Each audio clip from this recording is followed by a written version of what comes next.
We are live. Coding or Code with West. What's happening, man? I'm happy to see you have started streaming. How do you like streaming so far? JR Blaze in the house. What's poppin', man? I'm still setting up things before I get started with the daily problem. I've been also doing my dailies every single day, man. I think it's been a long time since I've had such consistency.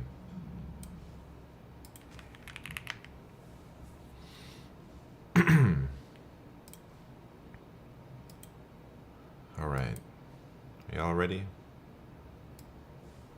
I'm about to be ready right now.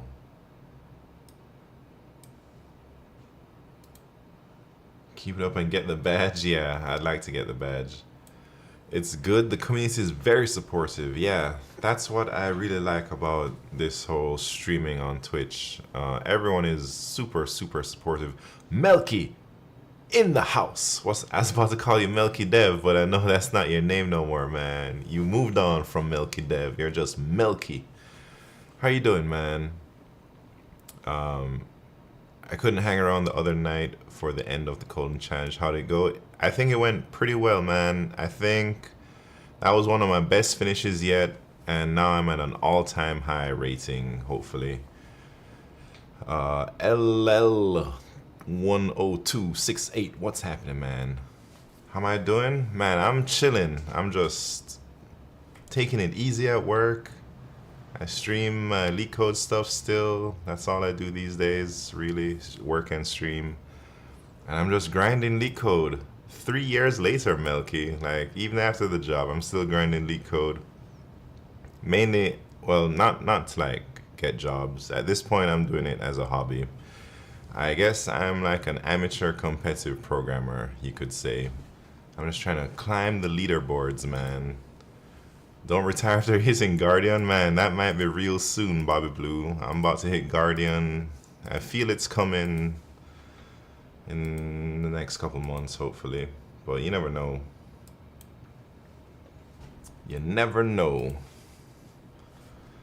Amateur competitive programmer, professional t-shirt maker, Brett is in the house. Man, my professional t-shirt right here. I've been thinking about becoming a professional Hearthstone player, Brett, but I don't know if I'm pro enough on that game. Man, ever since you told me about that game, Brett, at least the Battlegrounds, I've been playing it non-stop. 1 game per day. Yeah, right, man. I don't have that much willpower to just play 1 game a day. I play 1 game and then I get my ass whooped and I'm like, nah, I can't go out like that, man. I gotta redeem myself. I gotta do 1 more game. I mean, I keep playing until it's like 2 a.m. Anyways. Alright, daily problem. Enough joking around. How are we gonna do this? Let's see. Separate black and white balls. 2938. Man, you know what I just figured out the other day? That I can move around this UI, and since I'm operating at limited width right now on my screen, I think I might switch it up and do it like this, you know? And then that way when we have Leet rooms, I don't have to worry about anything. So it might look a little bit funky, LeetCode, but it is what it is. No, please, this looks weird. Yeah, it looks a little bit weird for sure, but I think it's objectively better for me, especially with Leet rooms on the side taking up some of my space. All right, here we go. There are N balls on a table. Each ball has a color, black or white. You're given a 0 index binary string S of length n, where 1 and 0 represent black and white balls respectively. In each step, you can choose 2 adjacent balls and swap them. Return the minimum number of steps to group all the black balls to the right and all the white balls to the left.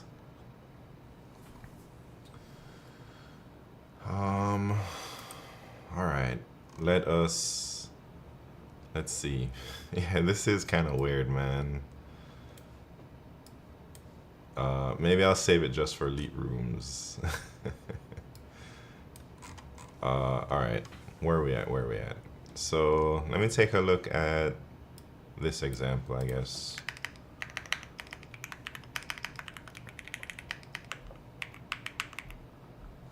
Melky, are you still around? Are you still in Seattle, or are you moving anytime soon, or what? All right, so this answer should be 1 because we can just swap these 2 balls.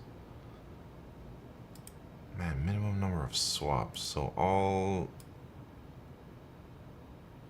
we gotta move all the balls to the right. Do I just count how many zeros to the right of a particular thing? So this string, it would be like 1, 2, 3 moves, because there are 3 zeros to the right. What if it's like this? Enrosis in the house. What's happening, Enrosis? How's everything going, man? Are you still working crazy hours, man? 12 hours a day? Or have you proven yourself a little bit and you can let off the gas?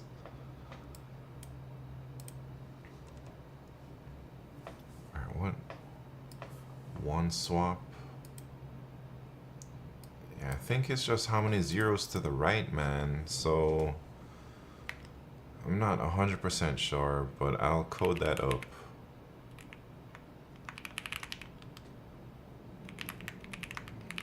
Call it to the right. So I will iterate from the right side and go to the left side. Steven, saggy ball in the house. How are you doing, man? What was I doing? So we go from the right side, we go all the way to the left side, and then we count the zeros. Yeah, I feel like I did a little, but now I got peak traffic, on call, incoming, dang. I don't remember if you told me this or not, but do you guys get extra money for being on call? Or is it like the same pay? Do you have the day off today? No day off, man. We need to do a lot of type racer today, as you were scamming some on Saturday. Nah, I wasn't scamming nobody, man. Type racer was down, and then I refunded those points.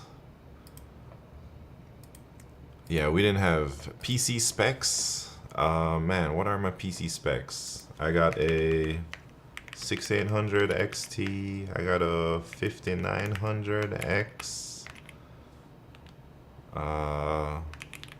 CPU, GPU. I don't know. I got like, I guess those are the important specs you probably care about. No extra pay for on-call, dang. I don't have on-call on my team, but teams that do have on-call at Google, they get paid extra depending on the tier of on-call. So some on-call is like you need a response within 5 minutes or something like that.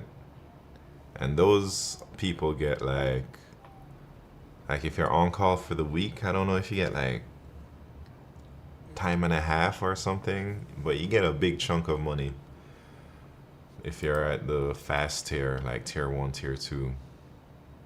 Turns out to be like an extra 30K. Keyboard. All right, I got my keyboard specs for sure.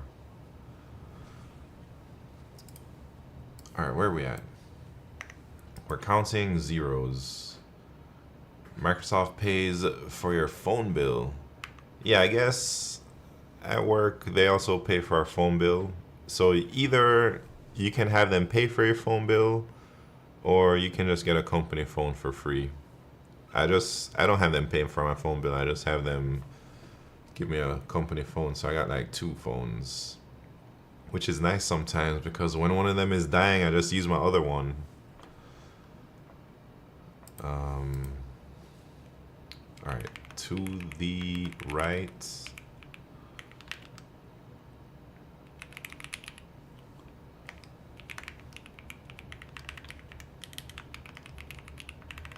All right, so I'm just, at every index, I'm just saying how many zeros to the right of that index.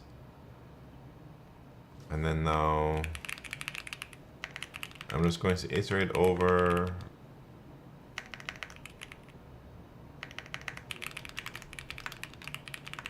and then if it's a 1, then I just add how many to the right. Hopefully that's the answer, but maybe I'm missing some key observation. Hold up. Wait, I didn't even check. So this one, it's all good. Yeah, so I think this works for the test cases they provided us, but maybe I didn't think deep enough about other test cases. Easy work. That one wasn't even anything to worry about, man. Well, this is an ON solution and ON space. And show the code again. For sure. So I'm just iterating to get the count of how many zeros to the right of each index, and then I'm iterating over, and then if it's a black ball, I just add how many zeros are to the right of that black ball. Do you start LeetCode with Python when you were a beginner, or you always use C++? I always use C++. I never started LeetCode with any other language except C++. No, I'm not gonna lie. I think I did one LeetCode like months before my official starting date, like training date, and I did it in JavaScript because at the time I was doing React Native.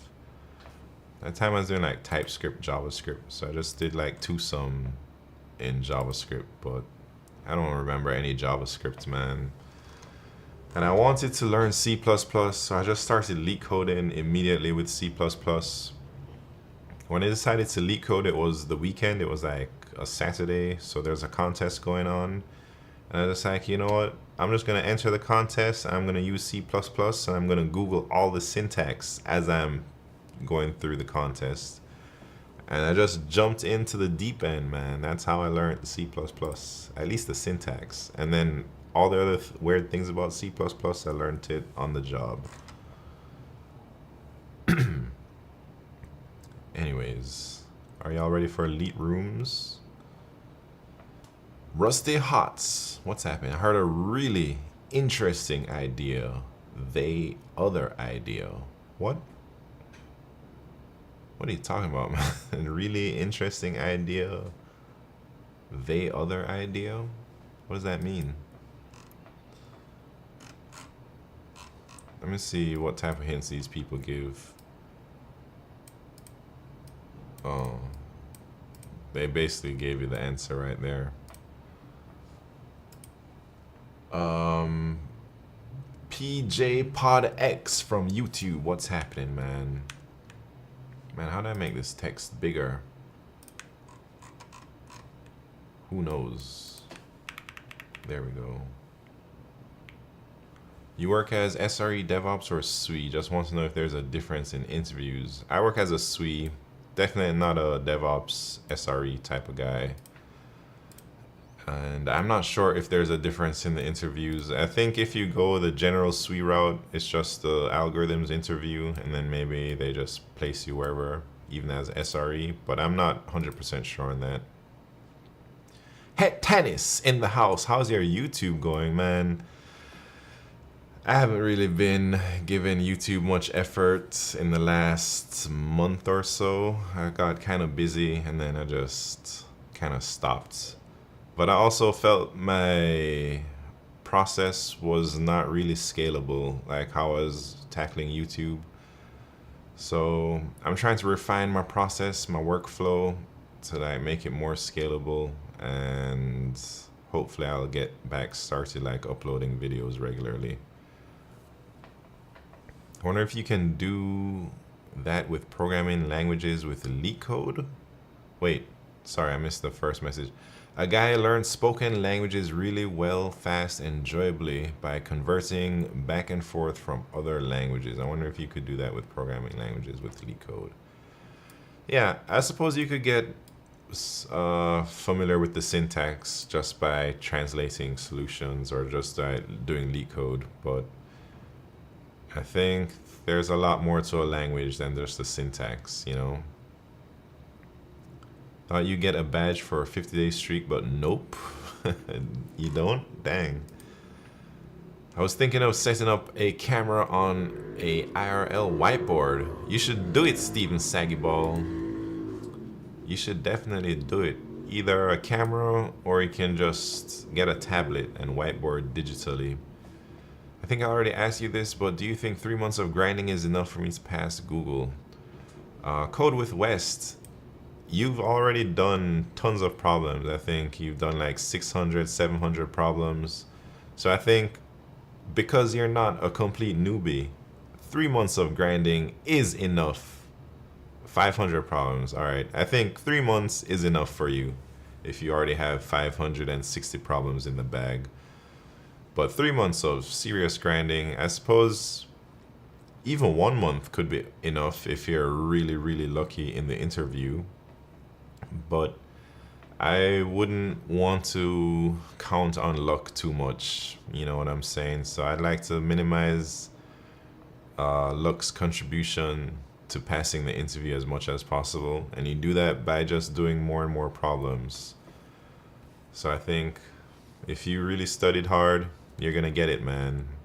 And especially if you study on stream and you always practice solving problems in front of other people and answering follow-up questions from chat, you're going to be so ready, man. You're going to be used to the pressure. You're going to be used to the feeling of not knowing how to solve a problem in a timed environment. You're going to practice talking out your thought process as you're solving problems, which is a big part of about the interview. Is like how well you can communicate your thoughts, not only if you can get the technically correct solution, you know. What language are you using right now? I'm using C++. What was the tool you used for the rating of a question? It's Zero Track. So once you know your rating, I usually, like my rating is, what's my rating? It's like 2100 almost. So I'll target problems around 2000 to like 2200, and then I can just do random problems in here, and these problems will all be very challenging for me. They won't be too easy, not going to be too hard. They're all within range for me. So this is a nice way to practice once you've hit all the topics and you feel like you know all the topics equally well. But if you have specific weaknesses that you know about, man, forget this rating thing. You need to tackle those things. And man, I think you said you're weak at backtracking and DP problems. I'd say don't really worry about DP too much. DP is mostly forbidden in America for most interviews, unless you just get a really asshole interviewer or something, man. They're not gonna ask DP. I don't know if things changed, but DP gives you the least bang for your buck. It has super diminishing returns the deeper you get into DP. But backtracking is fair game, man. If you don't know how to backtrack, I would do a full couple days of backtracking all day until you really understand how to do it. Until you can solve like n queens without even thinking, then keep backtracking. Tips for someone learning? Man, there's so many tips. I think the biggest tip I can give you is take your training seriously, man. Be consistent. Show up when you mean to show up. Like, schedule, you need to study consistently for a set amount of time, either every day or like every other day or something like that, man. You can't just study on a whim and anytime you're feeling like it, because you're never gonna feel like it. So you need to set a schedule and stick to your schedule and don't stray from your schedule. I think that is the number one most important thing to learning. So if you're trying to learn but you don't have a really strict schedule, you need to try and figure that out. Banana Man CF, who does this guy think he is? I think I am who I am, man. Who are you? What's happening? What are you doing here? I've been doing Java for LeetCode. I want to learn C++.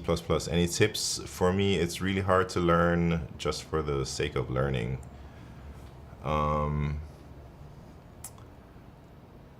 Any tips for learning C++? Get started. I don't really know, man. I think the thing difficult about C++ is all people say it's like all the foot guns or whatever. And you don't really learn proper C++ from just LeetCoding, man. So you have to go and build things to learn C++. But if you just want to get familiar with the syntax, I think LeetCode is okay to learn about the standard library in C++ and some of the data structures and things available. But after you do that, you gotta go build something to get a grasp of what's going on with it, you know? Like, LeetCode doesn't care about memory leaks, man. You can have so many memory leaks and it's not gonna say anything.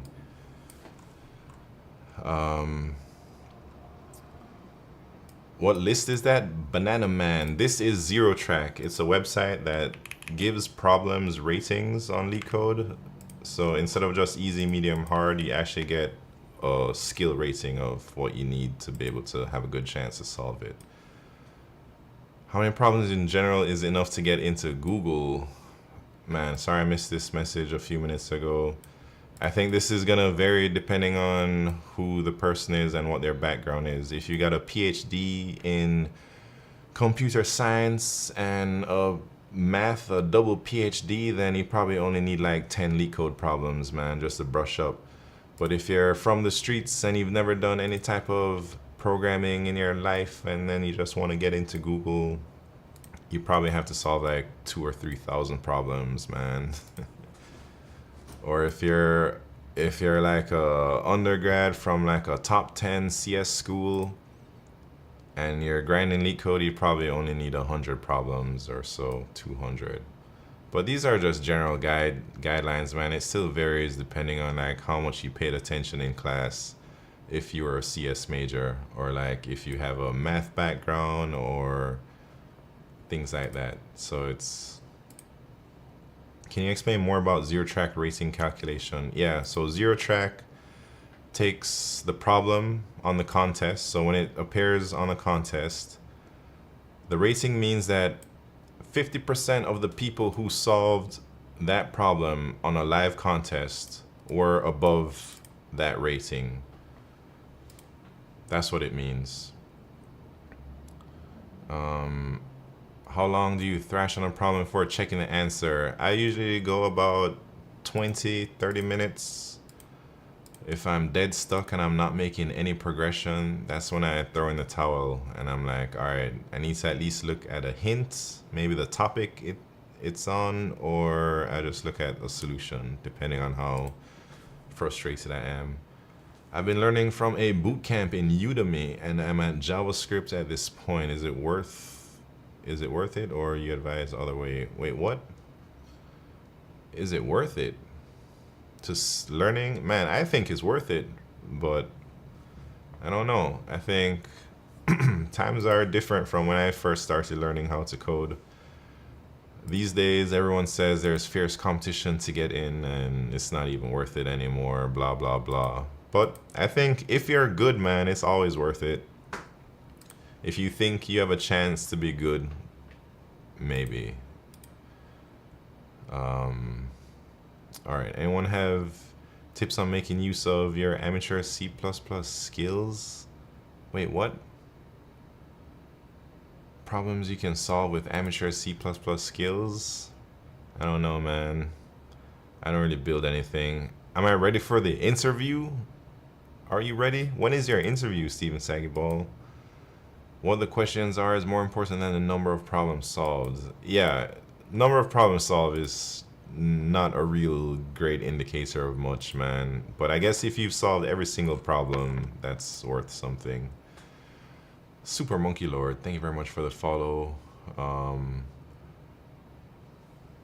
My mock is in 2 weeks. Dang. All right, y'all ready? We're gonna do elite rooms, man. What's happening, Super Monkey Lord? Here's elite rooms. It's gonna be 2 easies and 2 mediums. If you're new here and you don't know what the hell Elite Rooms is an extension created by somebody in this community that allows us to play multiplayer LeetCode. So you can download the extension on leetrooms.com. It is only available for Chrome. And then once you download it, you need to register. Most people here use their Twitch username to sign in with Twitch. And then the extension pops up and then you enter the room code that I pasted. And then you can join. Brett's here, Q Ultimus is here. We can see how each other does, how many problems. You can look at each other's solutions and stuff. It's pretty neat. All right, first question. Crawler log folder. Then we got search in a binary search tree. We got minimum cost to set cooking time, and we got min stack.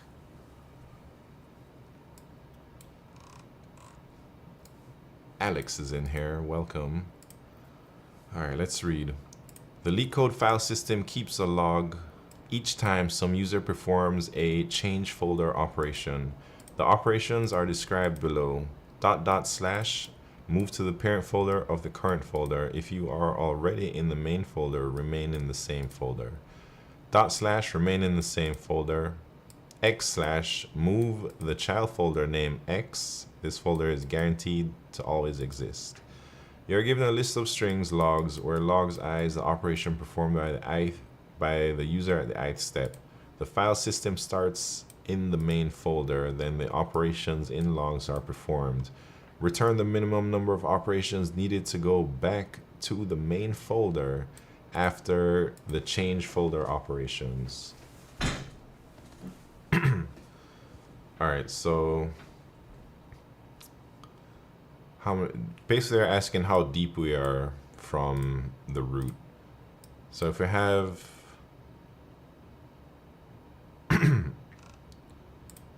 alright, so D1/, so if it's a something /, what does that mean? It says move to the chat, not move the chat, move to that folder. So every time we see something that doesn't start with a dot, we increase the depth. And every time we see a .. we decrease the depth, right? All right, I think that's it. Here we go. Oh, DevGod 2020, the actual Ren. Welcome to the party. And Code with West is in the house. By the way, Code with West has been streaming, so should go follow his stream. Let me give a shout out. Code with West. I hope I did that right. Just started streaming last week. Grinding for Google in 3 months. Is gonna be streaming maybe like 5 times a week. I don't really know the schedule, but Code with West is on that grind, man. So follow him to either grind with him or help him out.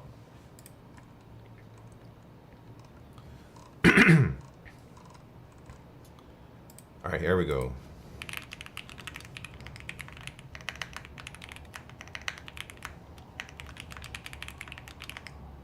So if the string is dot dot slash, oh, that should be double quotes. This means, I guess we can just use, that means we do that.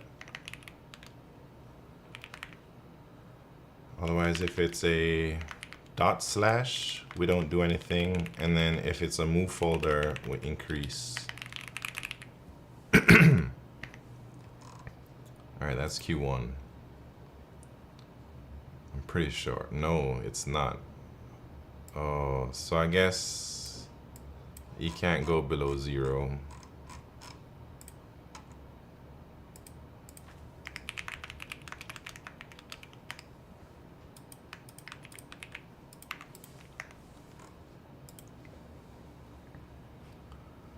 Super Monkey Lord, I'm the actual Ren. Oh, pretty cool. Nice.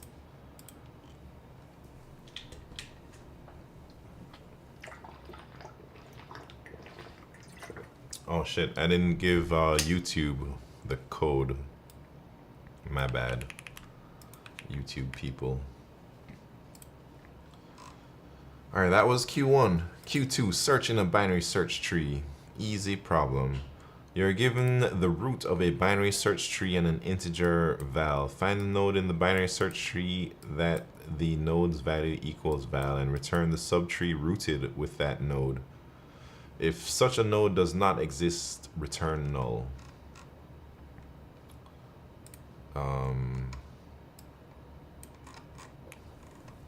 Alright, so, man, I've already done it. So let's try it again. So I guess, let me think. If not root, maybe turn that. So binary search tree, all numbers to the left are smaller, all numbers to the right are greater. So if root, how do you do that, man?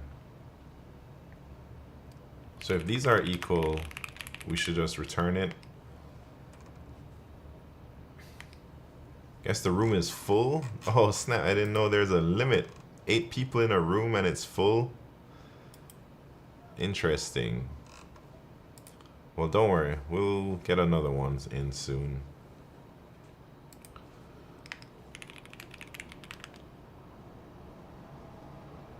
Wait, how do you do this, man? All right, so if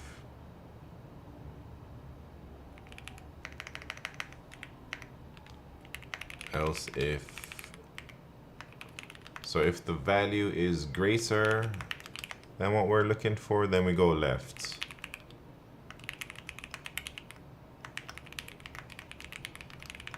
Otherwise, we go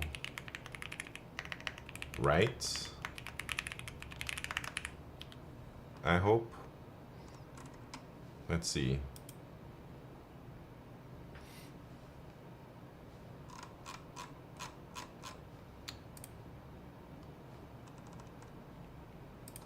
Turn null pointer. Alright, let me submit that, man.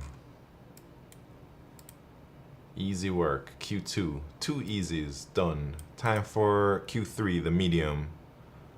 There is a null as well, but it's null. Yeah. What's happening, Pixel Pusher? And Coolio. Welcome to the party. Yeah, I know about null. I don't know why I didn't type null pointer, man. Just a brain fart, really.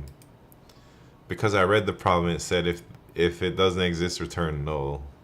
But it is what it is, right? Oh, minimum cost to set cooking time. I've already solved it, so let me reset this. Looks a little bit annoying. I don't even know if I want to do it, man. Let me see when I solved it. Oof, 1 year ago I solved this problem. Alright, a generic microwave supports cooking times for at least 1 second, at most 99 minutes and 99 seconds. To set the cooking time, you push at most 4 digits. The microwave normalizes what you push as 4 digits by prepending zeros. It interprets the first 2 digits as the minutes and the last 2 digits as the seconds. It then adds them up as the cooking time. For example, you push 954. It is normalized as 0954 and interpreted as 9 minutes 54 seconds. You push 0008. It is interpreted as 0 minutes and 8 seconds. You push 8090. It means 80 minutes 90 seconds, and you push 8130. It means 81 minutes and 30 seconds. You're given integers start at, move cost, push cost, and target seconds. Initially, your finger is on the digit start at. Move the finger above any specific digit costs, move cost unit of fatigue. Wait, what? Move the finger above any specific digit costs, move cost units of fatigue. Pushing the digit below the finger once costs push cost units of fatigue. There can be multiple ways to set the microwave to cook for target seconds, but you are interested in the way with minimum cost. Return the minimum cost to set target seconds of cooking time. Remember that 1 minute consists of 60 seconds. Not gonna lie, man. This one sounds a little hard. Benda Kaya from YouTube. How you doing, man? Dude, you are so good at coding, and looking at you, I can say that you must have some experience working with some software companies. I guess Fang. I'm a machine learning student. What's happened, Bendo? Yeah, I do work at Fang. And I've been grinding LeetCode for a few years, so it looks sometimes like I'm good, but it's really just lots and lots of practice, and there's always people out there better than you. So right now, I look up to other people. Like Brett is in here. Brett is really good. Chi Impact is another Twitch streamer he regularly places in the top 25 or top 50 in the contest. He's really good. I think I'm not that good, but I'm like okay, you know. Reading all that, yeah. All right, let me try and figure out how we're gonna do this. So, man, I feel there's a lot of edge cases here. All right, let's look at the inputs though. So it costs 2 moves to move to a digit.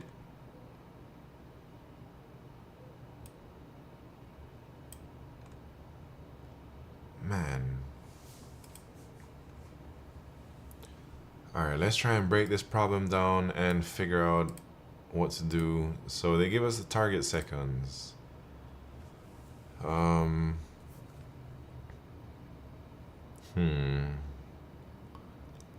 I just didn't want to read all that on Q3. Yeah, it's not just about the reading. It's also feels a little bit annoying. Sunzi in the house from YouTube. What's happening, Sunzi? How are you doing? Are you working full-time at the moment? I am. Do you somehow know any people who can hire me? I don't have any experience, but you can somehow get me interview with any company in ML domain. I've tried applying to many companies, but I don't get.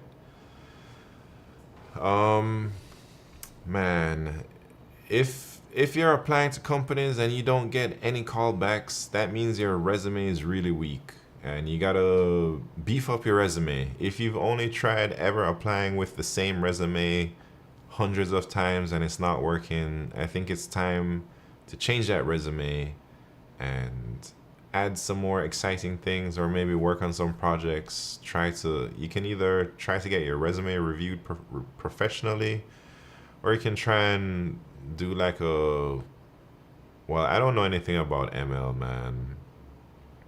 So I can't really give you advice for ML, but if you are a software engineer, I'd say try to get a project that is complex enough where you can deep dive into the technical decisions you had to make while trying to build a project, and like what trade-offs you had to consider, to make these design decisions. And if I think that will really be good. And yeah, I think it's a resume issue for you right now.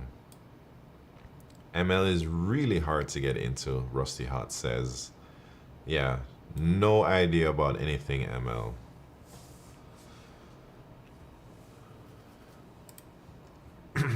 Man, how are we gonna do this? All right, so if the target seconds is less than 99,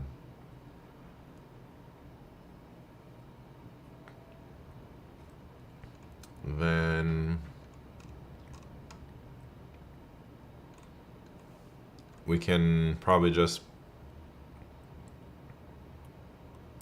do the first 2 digits.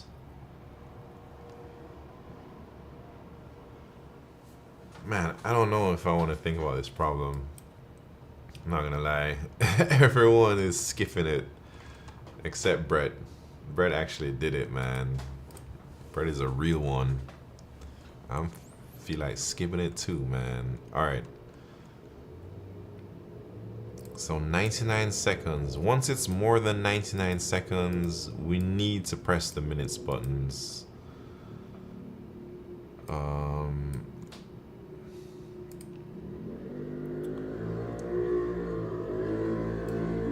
So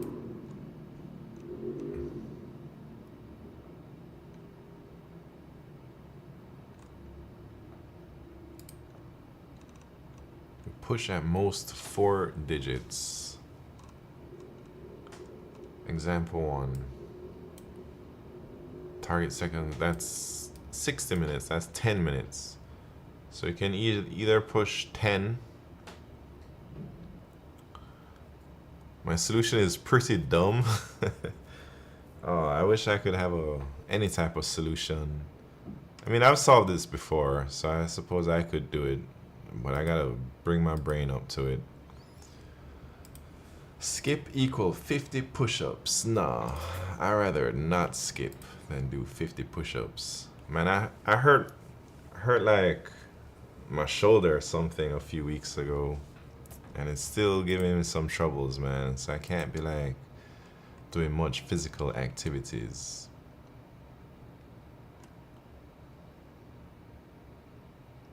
All right, so I say the answer is 6. So isn't this 10 minutes? Oh, we gotta push all the zeros. So 1 0 0 0, 10 minutes. And initially we're on digit 1. We push that and then we move. And then push cost is 1. So it's 4 times 1 move. All right.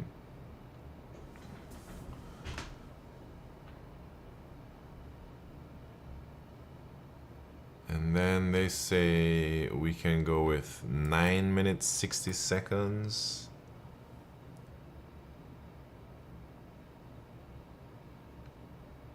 Or 0960 or 960. Alright, this one's 76 seconds. We can just enter 76. Or we can enter like 1 minute 16 seconds. Alright, so I think I can solve it, man.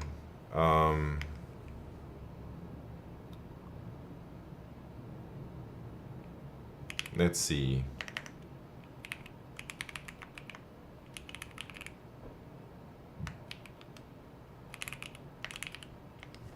It's 4 digits. That means, given the target seconds, we need to say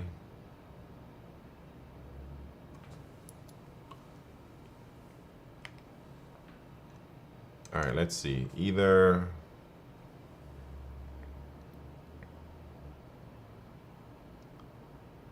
we can enter the minutes and up to 99 seconds.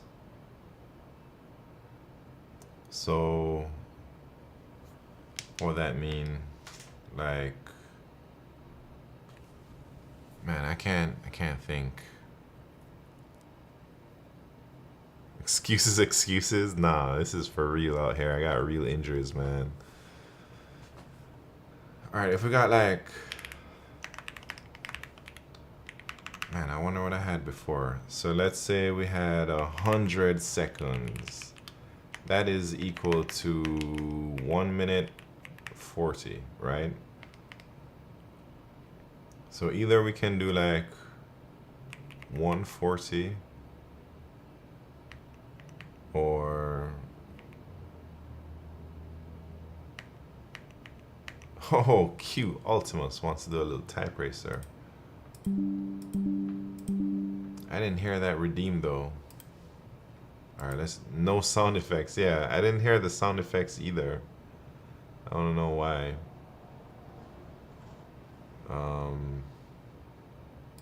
Sometimes it be like that, man. I think my sound is working though. All right, let's do the type racer, man. How many people are here for type racer? Let's make a little bet. Should I race Q Ultimo straight up? No, I can't beat Q, man. No, I can beat Q. Me versus Q Ultimus. That's what it's gonna be. Place your bets straight up. No handicap, nothing. Who's gonna win? Me or Q Ultimus? We're gonna do one warm-up round and then one championship round. Hopefully type racer is working. It is. Last time it wasn't working. All right, don't defense. What's happening, man?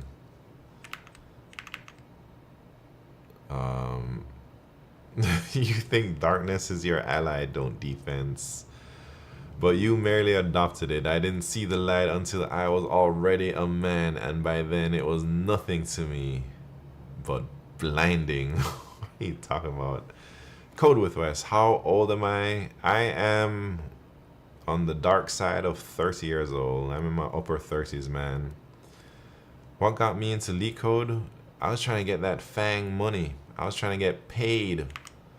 Did he miss the type racer? No, I haven't even given the type racer out yet, Flumsy. What's happened? By the way, everyone, Flumsy is in the house. Flumsy is the creator of Leet Rooms. The dang thing we've been using on this stream for years at this point, I feel. Alright, type racer link has been sent out. I'm gonna send it to the Discord. And here we go. First race is the warm-up. Second race is the championship round.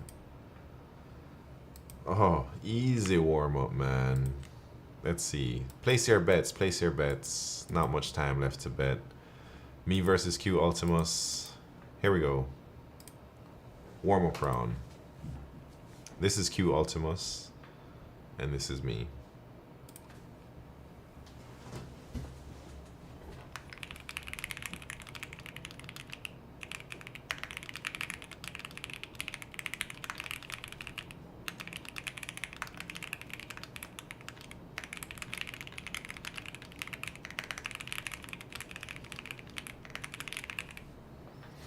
Look at that, man. Q is way too fast for me. That's for sure. I can't even hit those triple digits. We got Guest at 124. Flumsy with a 111. Strike on Bro 99. Same as me. Clistar with an 88. And a bunch of guests up in here, man. Alright, the next race is the championship round. That was just the warm-up. So, oh shit. I forgot to hit the type racer cam. My bad.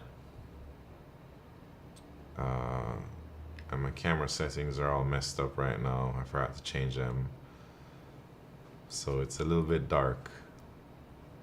Alright, here we go, man. Championship round. And if you have a Type Racer account, you better log in right now. Alright, this one is for all the money.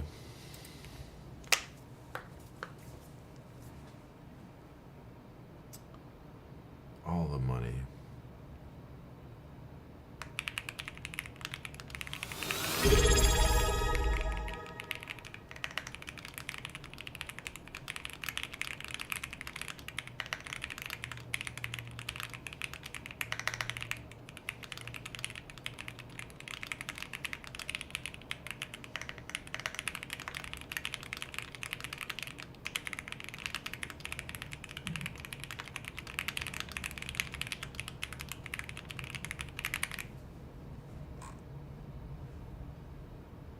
Oh, Q beat me 103. I'm at 98. Easy money. And oh, well, who is that? Not Fat Dan. Thank you very much for that Prime subscription. Alex LeetCode. Can you recommend me more streamers who's doing LeetCode regularly? I have a few people on this website. Chi Impact is steady. He streams consistently at least once a week. Man, is everybody else kind of like not too active? Bob, oh, I gotta update this site, man. Bobby Blue should be up here. Let me give a shout out to Bobby Blue right now. We got Code with West. I gave a shout out to earlier. We got Bobby Blue also streams regularly, and we got Q the Noob. He also is a LeetCode streamer. I'm about to add him onto my website. And then Code with West. These are 3 people that I've been seeing consistently over the last few days. Not Fat Dan's about to start every day. I'm about to follow you, Not Fat Dan.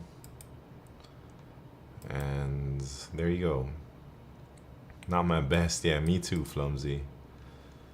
And Not Fat Dan goes up on the website real quick. Let me add you. Oh.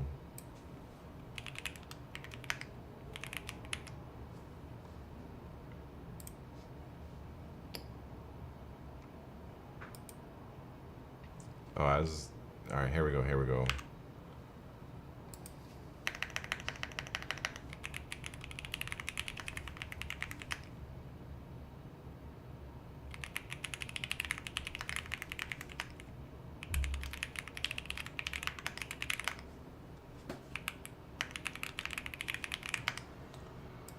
My bad.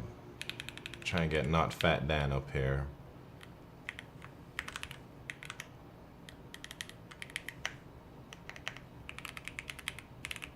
Thank you very much, Not Fat Dan.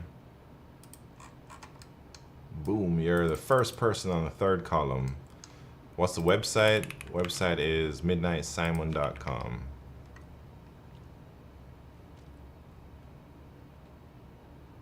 I know a small streamer who streams on YouTube every day and who does LeetCode and a bunch of programming stuff. His name is Kingdom, real hard worker. Never heard of that person, but I don't really watch. Dang, Not Fat Dan, giving out 5 gifted subs. Thank you very much, Not Fat Dan. Really appreciate that. Don't defense. What are you talking about, man? Wait, who won that Type Racer? I mean, I don't have to ask. 142 for Pixel Pusher. Put it out there. I forgot. Don't defense, man. Again, if you hadn't said anything, I would have forgotten to put Pixel Pusher's name up there. But first, Not Fat Dan. Thank you so much. Where are we at? 1, 2, 3, 4, 5 stars. 1, 2, 3, 4, 5. Not Fat Dan coming in with 6-star general immediately. Look at that. Thank you so much. And then I thought Jamaicans were fast. Man, I'm decently fast at Type Racer, but not Pixel Pusher fast.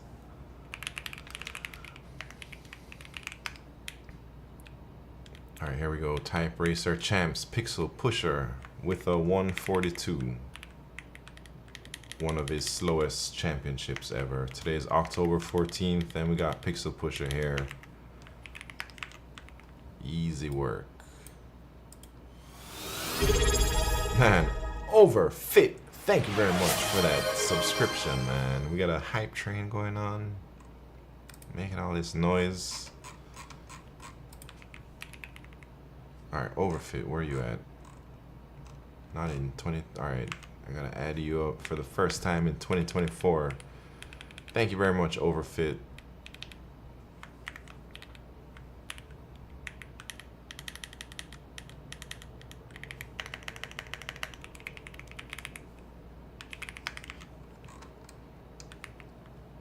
Look at that. Thank you so much.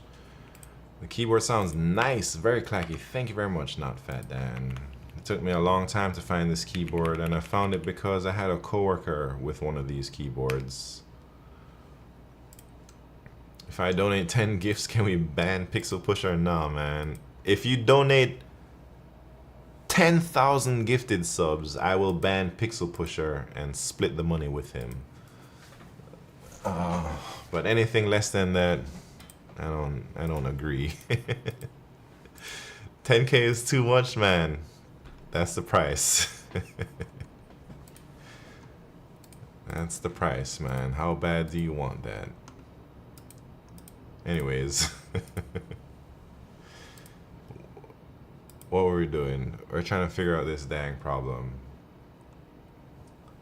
Oh, the actual Ren solved the most annoying problem out there.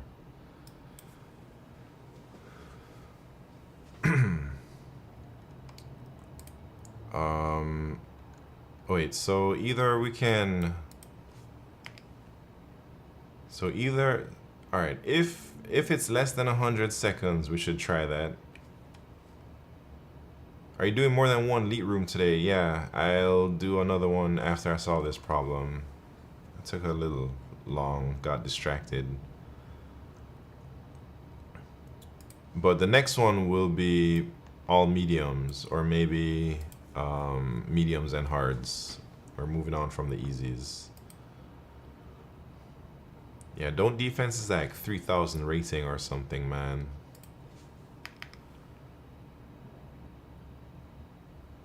Wait, what's that doing? Alright, so if it's... Man, what is going on here? Thorn Artistry, thank you very much for that Prime subscription. You go on the board too.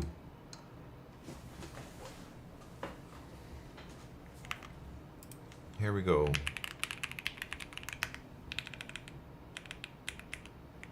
I need to do some website maintenance. Oh, by the way, this Friday, man, I'm gonna do a special stream on Friday after work.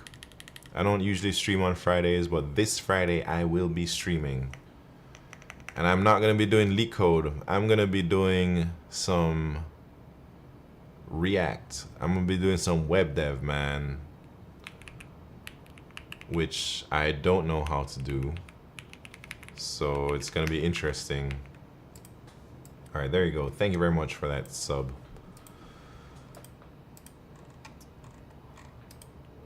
I can barely do easies. I'm so bad. Not Fat Dan. I think we all started there at some point by not being able to solve anything. But it's really just practice, you know? Sprezatrua, what's happened? I have a C++ question. I may have an answer. GPT or no GPT? Maybe a little bit of both. I don't know, man. I'll try without GPT. GPT feels cheatish. Man, I'm not taking a test though, Q. I'm just trying to build a website, you know?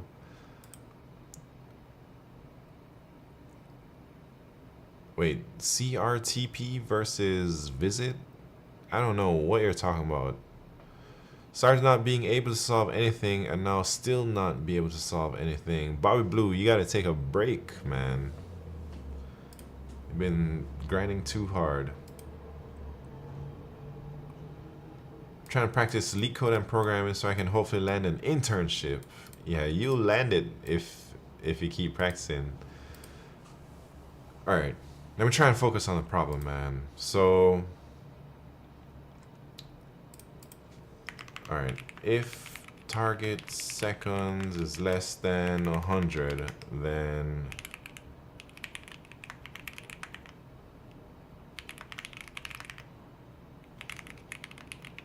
we can just try it as is, right? But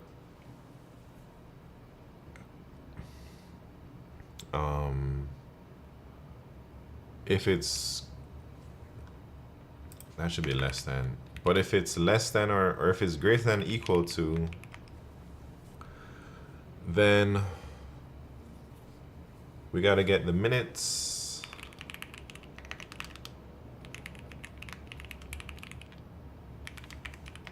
and we got to get the seconds.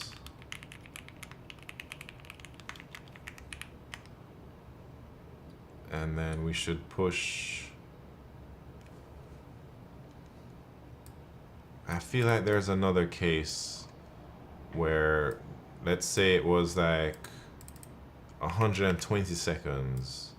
We could try 2 minutes, or we could probably try like, wait, what if it's like, yeah, 2 minutes, then we can try 1 minute and 60 seconds. Or we can try, yeah, those are the only two, I suppose.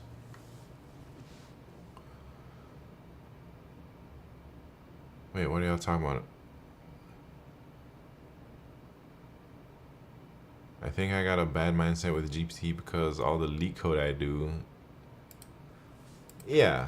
Using ChatGPT, nothing's wrong with that, man. As long as you're not using it for a LeetCode contest, you know. And I Google during the contest, I'm not gonna lie. Sometimes I need to Google things.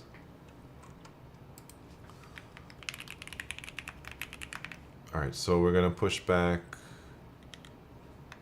Wait. So if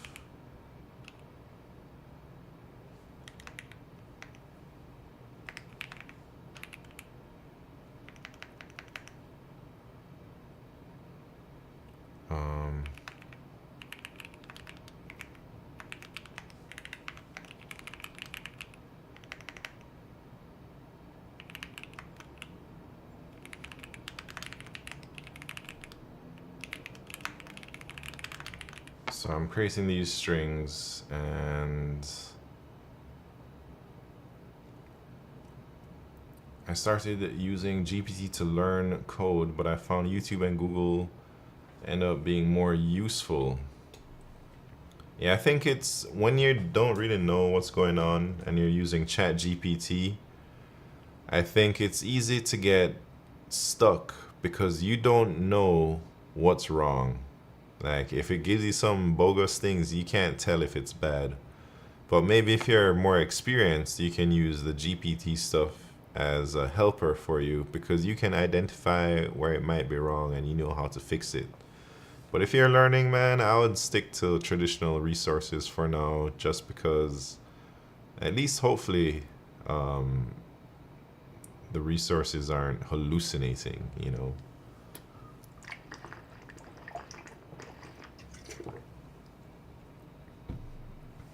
Anyways, this problem.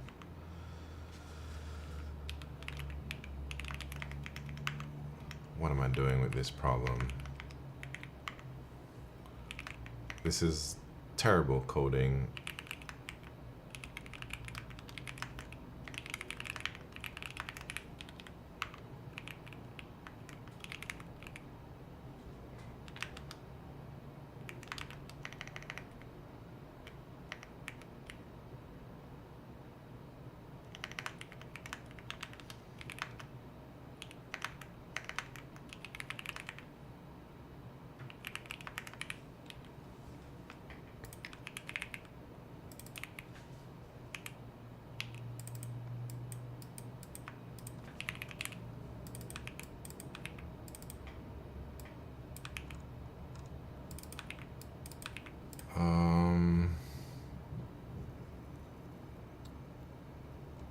Don't copy and paste and you're good.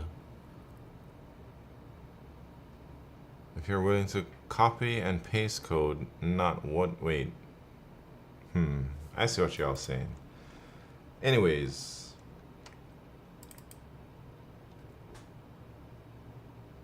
So these are my candidates.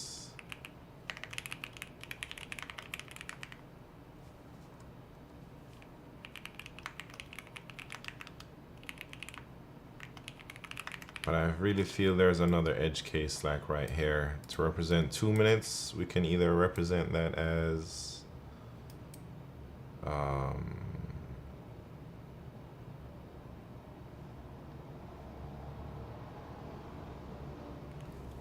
don't know. I gotta think about that, man, but I don't really feel like thinking that hard. Chugging coffee, what's happened?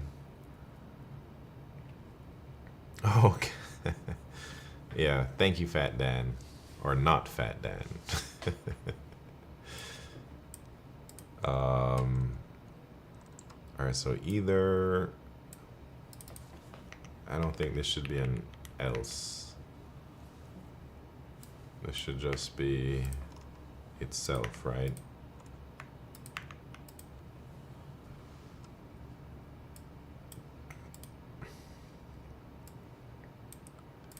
But what about this case? Should I just submit this? Should I figure out the meat of the algorithm part where it's like we have to calculate the moving cost?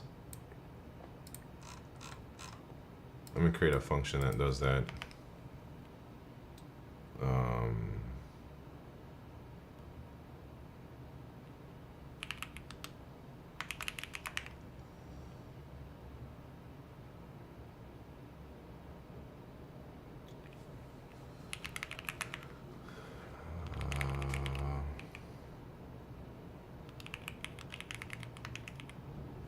I should probably do this in a lambda, man, right?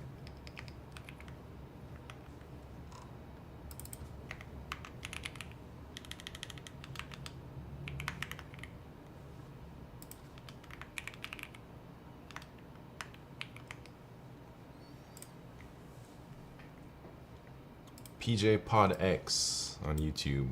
What do you do if you're really tired from work as the developer and you have to do LeetCode at late night?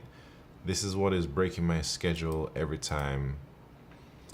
Man, you gotta find some time to do that. You gotta set aside a few hours every day. Either you work on it before work or after work. And you need to set aside time to study LeetCode if you're interviewing for a technical LeetCode interview, you know. That could be worth hundreds of thousands of dollars just setting aside time to train. C++ lambdas are scary. They were scary to me for a long time, man, but once I started to use them, it ain't too crazy. We already have access to the start at, so we just need the target.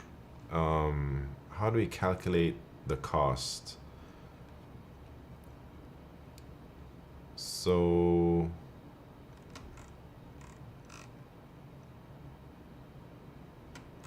I guess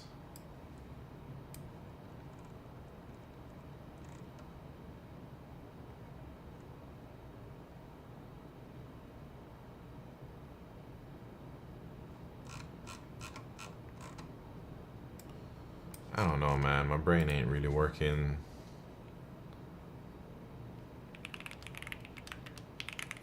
Alright, so we start at there, and then I suppose for every character in the target,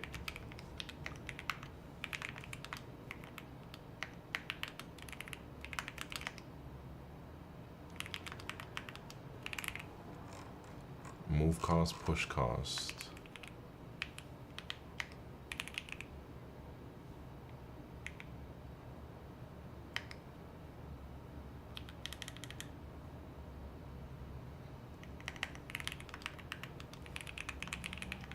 So we push the button, and then now the previous is at,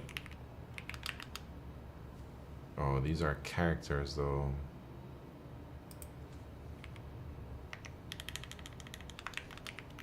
So let me convert it to a character.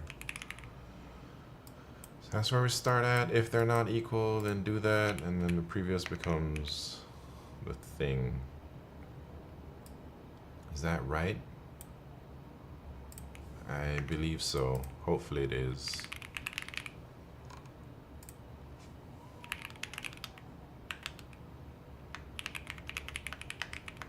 Wait. Is there a case where we cannot make the thing, or is the target second always within bounds? Alright, I think it is always in bounds. But I know for sure this edge case here, right here. Like, I'm not gonna code that part up. I'm just going to let my solution fail, and then I'll fix it based on the test cases it failed at.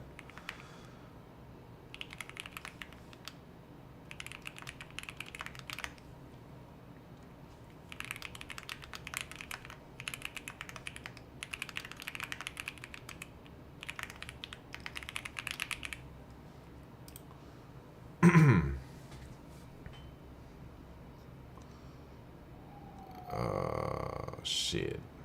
It ain't working, man. But 10? Let's see what I'm doing here. 10? No.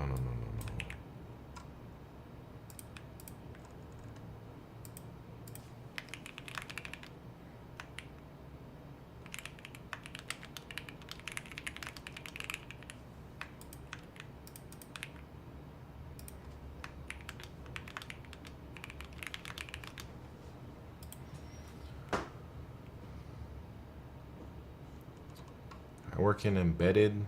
I see function is basically a myth to me.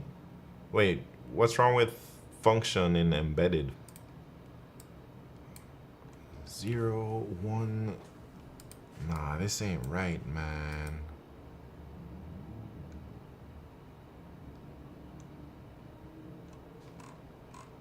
So I got a bug.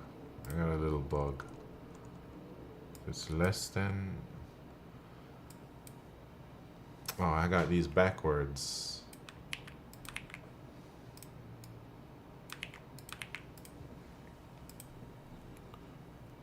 I love looking at Brett's solutions, so elegant. Yeah, Brett's solutions are crazy sometimes, man. All right, here are the test cases that I somewhat predicted.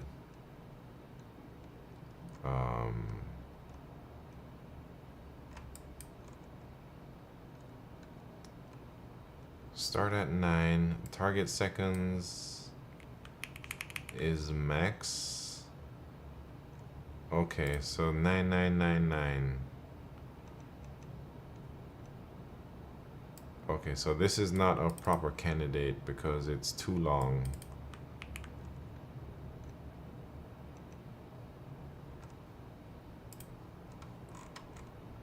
Alright, let me try and modify this stuff, man.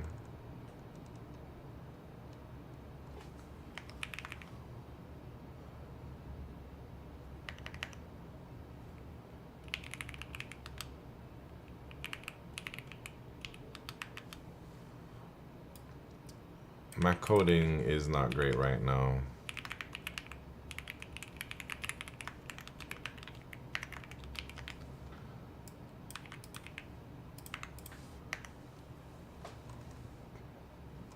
Alright, what was that test case again? It was like the maximum 6039. That's 100 minutes and 39 seconds. Oh, I see, because we want 99. So the other case should be like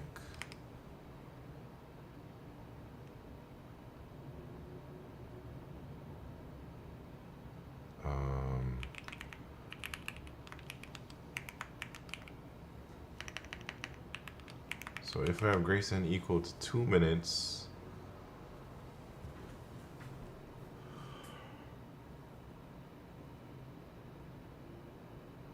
how do you do this part, man?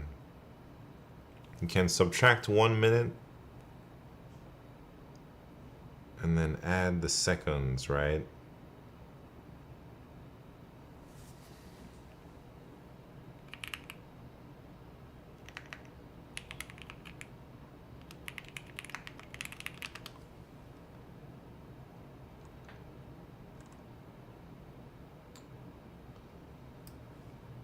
I don't know. I have a bunch of garbage code here.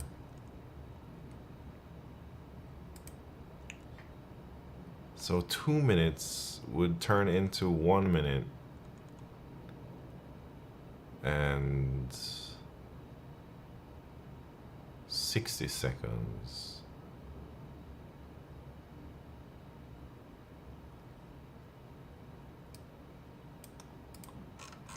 I don't know why I can't think about this edge case here.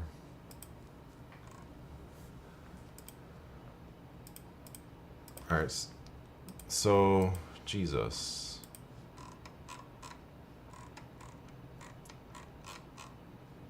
This problem is tough for me. All right, let me focus on it, man. We have 120 seconds. That is 2 minutes. All right, let's do 140 seconds. That's 2 minutes, 20 seconds. So this could be represented like 220, or it could be represented as 1 minute and 80. So how do we get this one is what I'm trying to figure out, man. So minutes minus 1 plus seconds plus 60. Okay. Yeah. I see. So seconds have to be less than 40.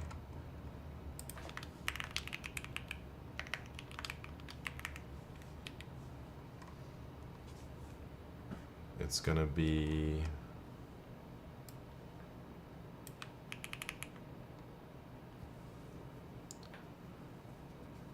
man, I should make this into a function too. Let me do that real quick. Let's call this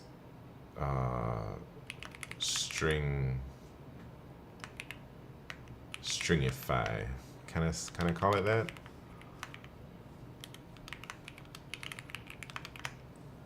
And it takes in a number.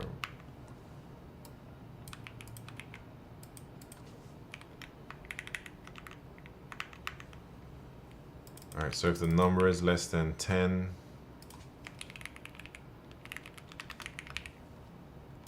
then we pad it. If I probably just learned how to use standard library for string padding, this would be a lot easier for me, but I don't know all those things, man. I could just Google it, I suppose.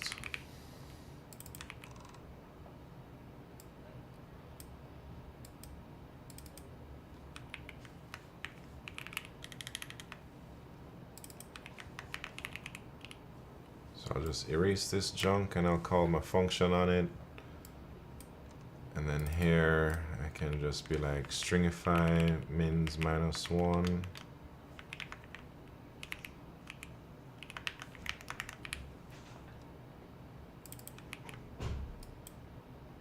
And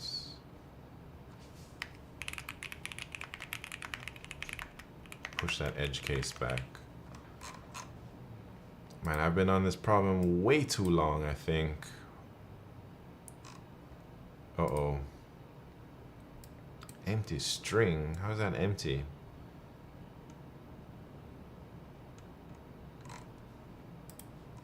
Mess up something big time here.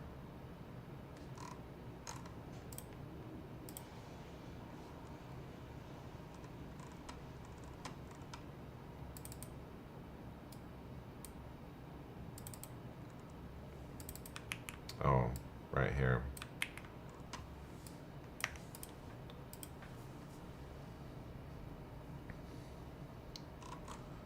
All right, should I submit this?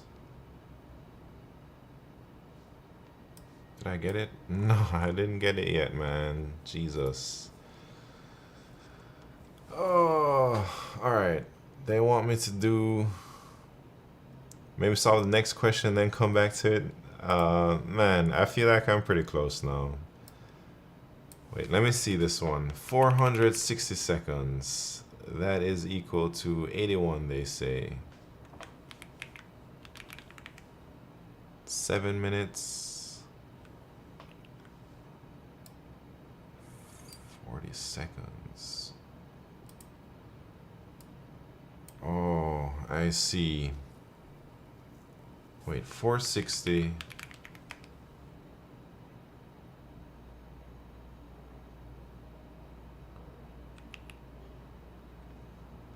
Wait, how is this 81? Is it because we do...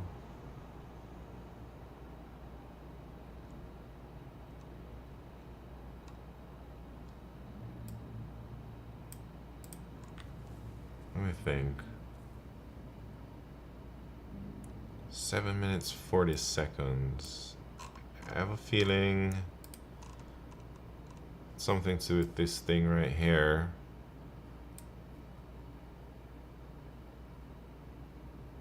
Because how do you represent 7 minutes and 40 seconds?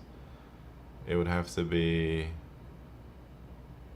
6 minutes and 90. Like, that's 7. Man, how did they get 81? Alright. Push 81. That looks like...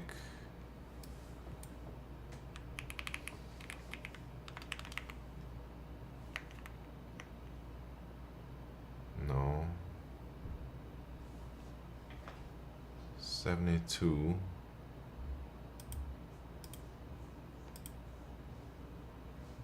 So it looks like we push 4 plus 9 and we move 1. Push 4 buttons, but we only move 1 time.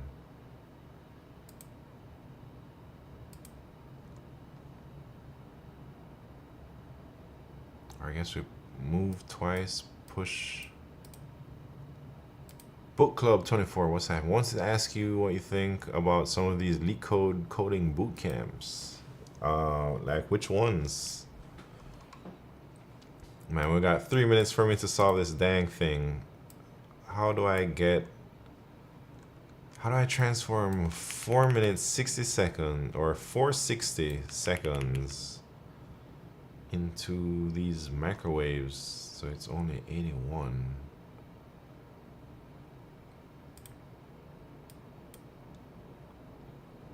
We start at 0. So we move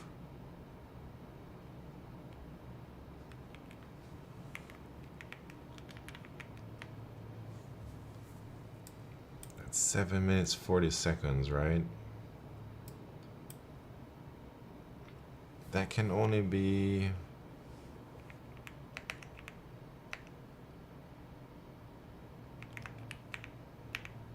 can't do anything there, man. 699? That's not correct. But let me try it anyways.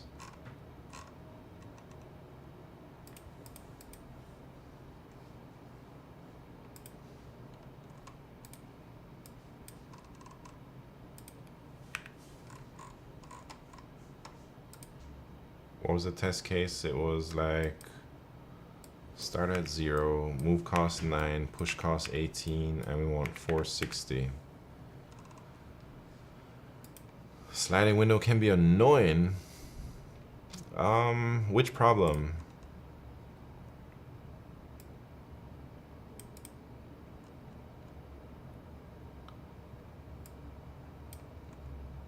Man, I don't know how they get this one for... Man, I give up. Let me see what Brett did.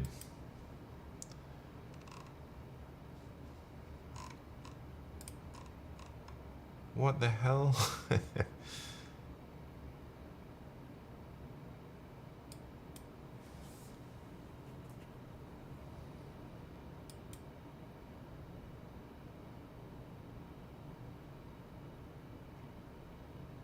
don't know what Brett did.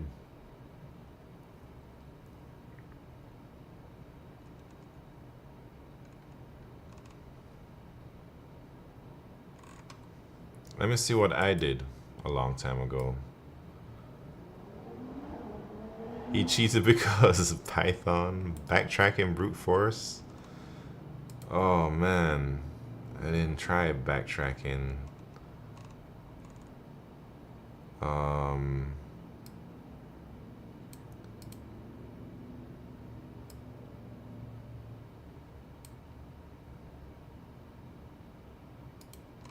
Man, I did some crazy things here.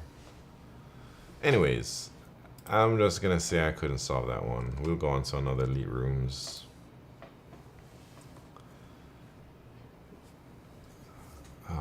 Oh, Steven Sagiball. Let me see what problem you linked.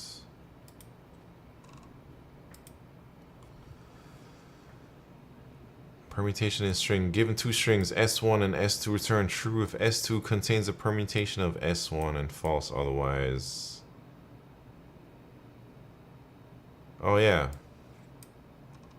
This is a sliding window. I just did this recently. It was a daily problem.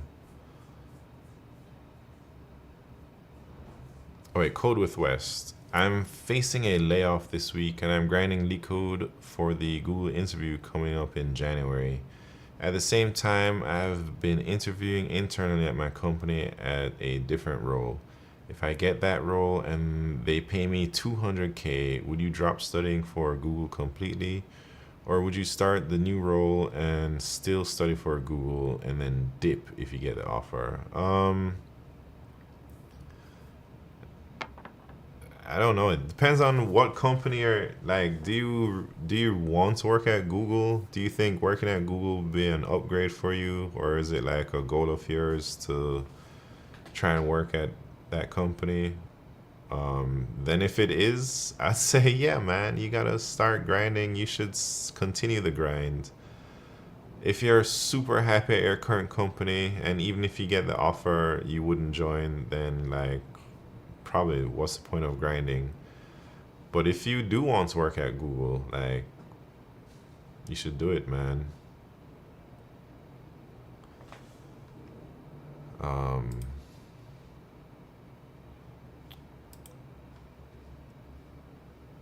Wait, Steven Sagiball. What was I saying?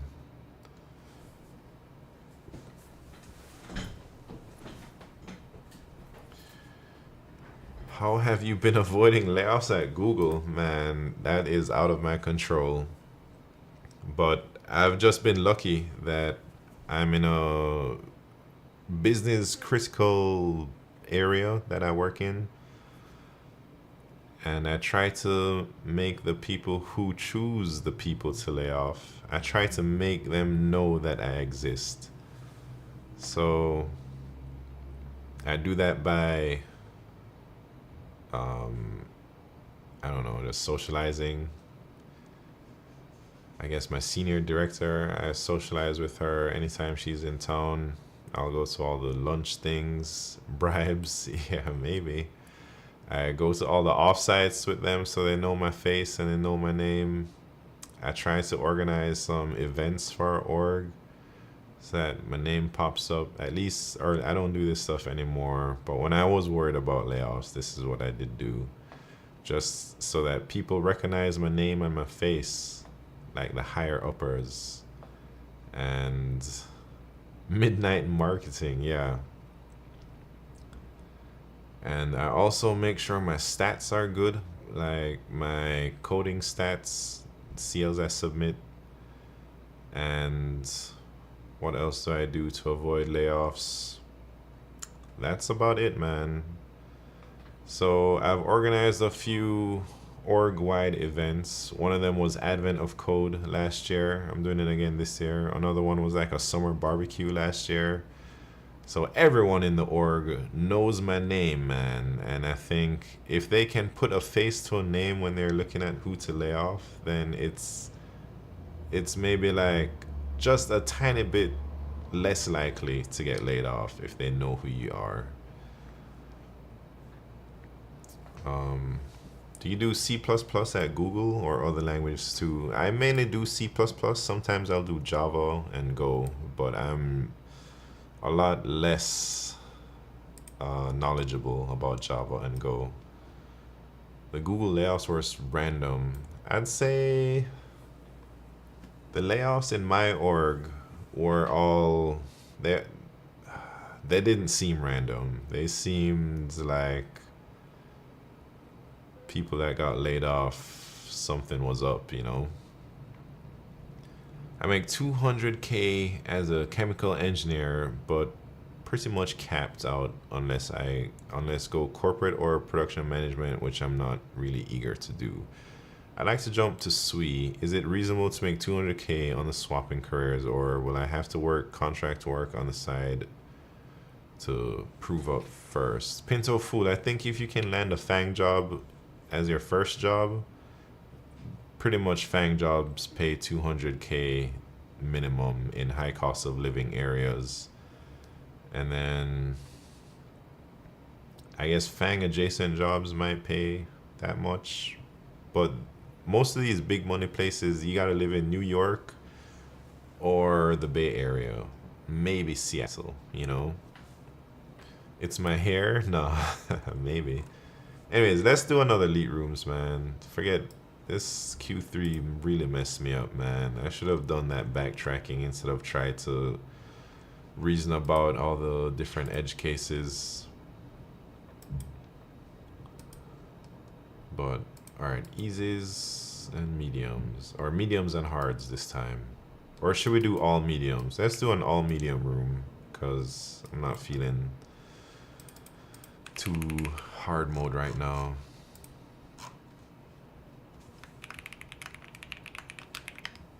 Alright, there is the new Elite Rooms. If anybody is interested. Alright, we got 4 new problems, all mediums. Non-decreasing array, stone game, the kth factor of n, and step-by-step directions from a binary tree node to another. Oh, Lead Coach is in the house. The actual Ren, Brett, and Alex, welcome to the party. I think there's only 8 people that can join, so if you want to get in on this room, now's your chance.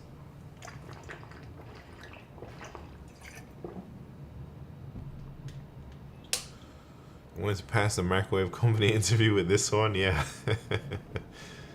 There's no limit to the number of people that can join. Oh, Flumsy, somebody in here earlier was saying that the room is full, they couldn't join. And there were 8 people in here, so I just kind of made that up. I don't know if they lying. Yeah, I don't know who said that, man. I think it was Rusty Hots. Anyways. Alright, non-decreasing array. Given an array nums with n integers, your task is to check if it could become non-decreasing by modifying at most one element.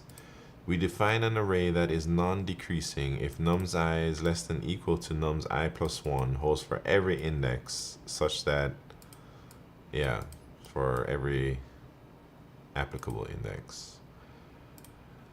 Alright, example 1, 4, 2, 3. The answer is true because we could modify the first 4 to a 1 and it will be non-decreasing. And this one is 4 to 1 is false because the whole thing is decreasing. So let me think.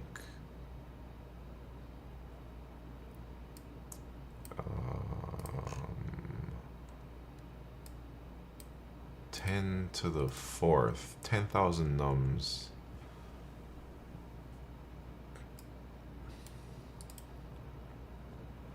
How do you do this one? Check if it could become non-decreasing by modifying one element. Alright, let's try it.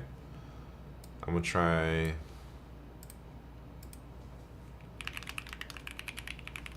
I don't know.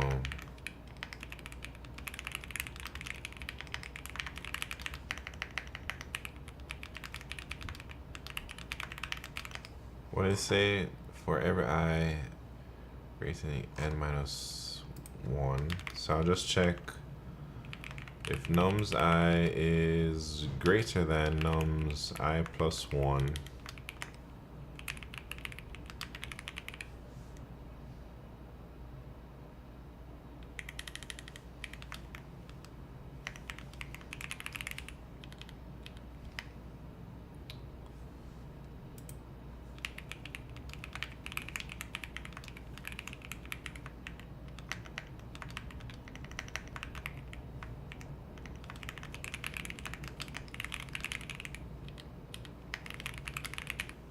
Maybe, I don't know if this will work, man. It's like I just assume I changed something.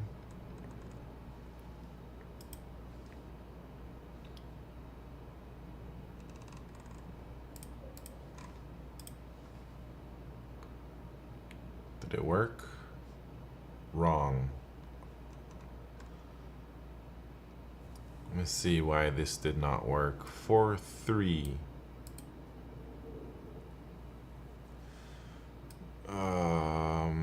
I see. I got tricked, man. Alright, this is the edge case I'm looking for. I knew it wasn't gonna be so easy, man. So let's go back to the drawing board. And wait, Grayson equal to? No, I think so. We can't just change this because we'd have to change it to a 3.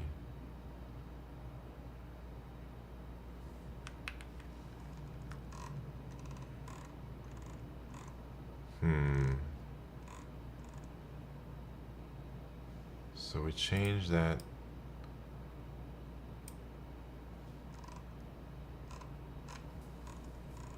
All right. I mean, there's some other tricky things we gotta do. So we have to change it to the previous one.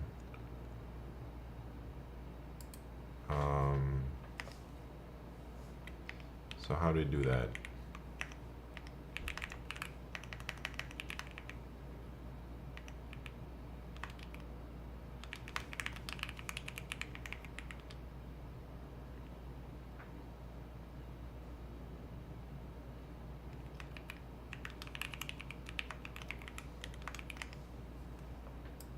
Maybe like this.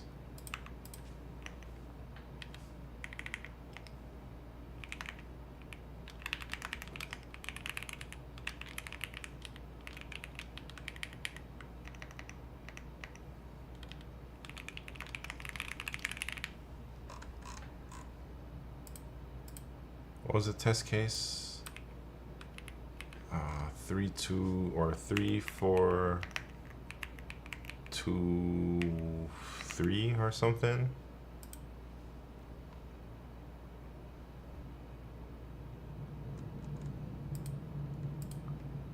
I'm gonna submit.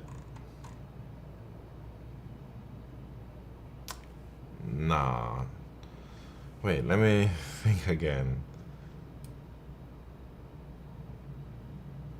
So this is decreasing here, and we can drop this to a 5, but maybe I had that the wrong way, but 5.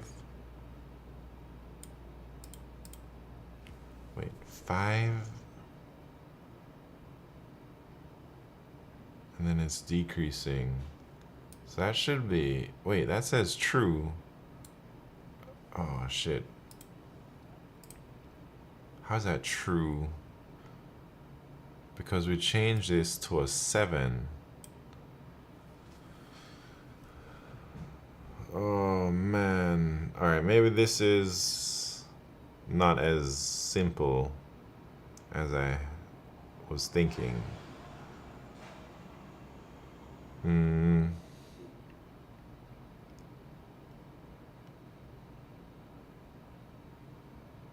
wonder if this is like a take it or leave it kind of thing now.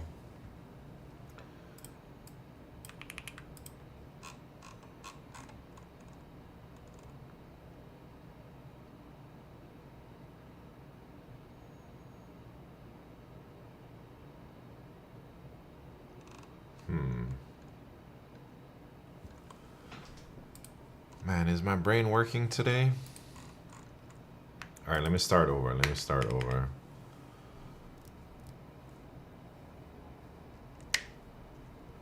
Refill that brain juice. Yeah, Pixel Pusher. Thank you very much. Cheers.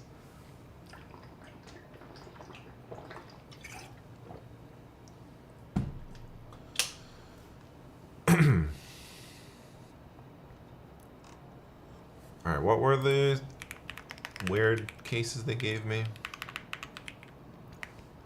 5718. So the problem is, I guess you just change this to a 7. That's the answer. So I think I'm gonna try and do a DP where I iterate through and what I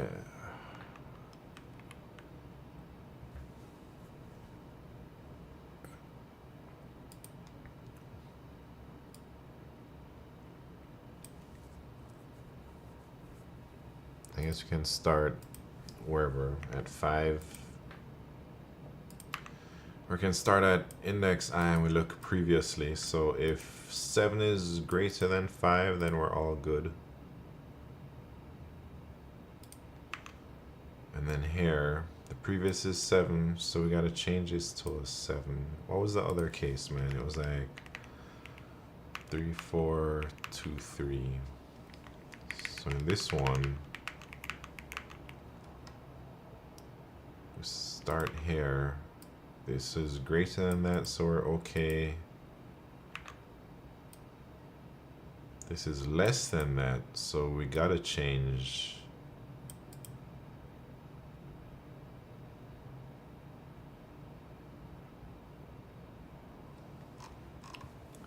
Wait, can I just do it this way?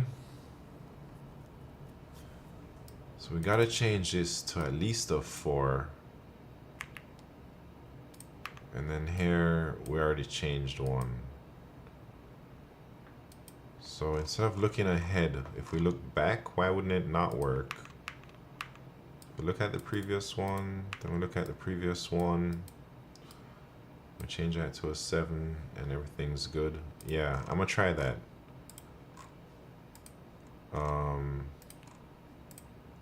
Let me erase this stuff.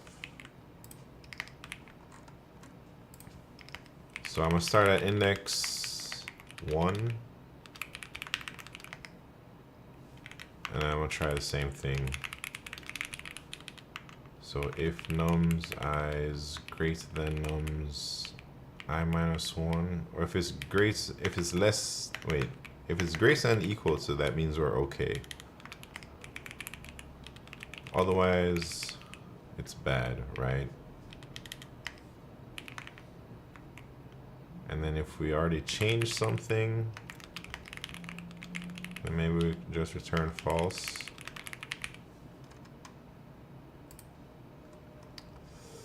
I don't know.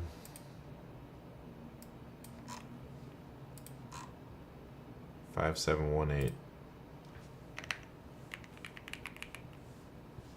I'll just run it.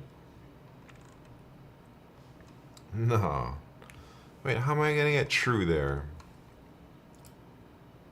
So it's greater than, so we don't do anything. And then this one, oh, I forgot to actually modify the thing.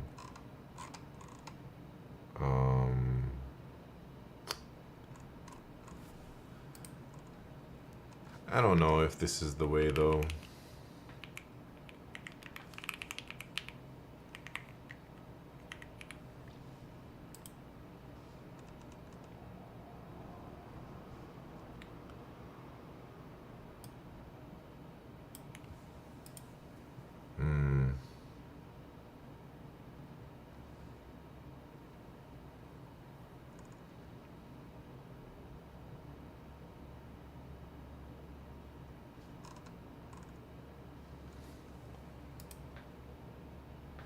Well, alright, I don't know what to do, man.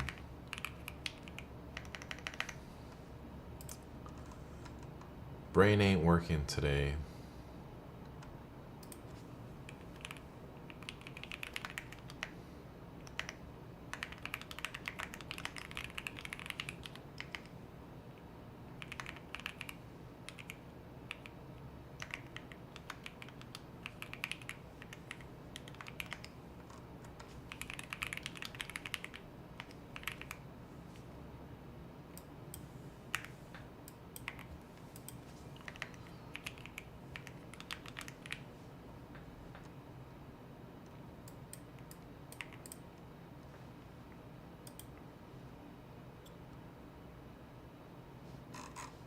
Alright, if this doesn't work, maybe I should do something else. -1? Can you have -1s? Oh, you can have -1s here. I thought it was,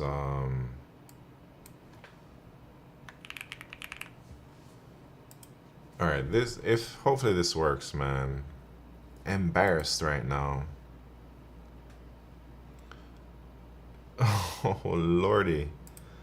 -1. And that goes up.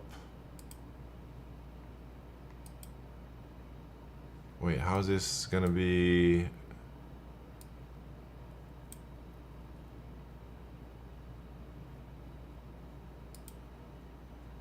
Man, this is the final test case, and they got me.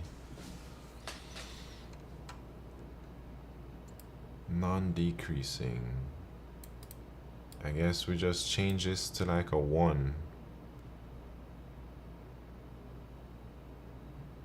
Wait, this should work, man. My code should pass with this.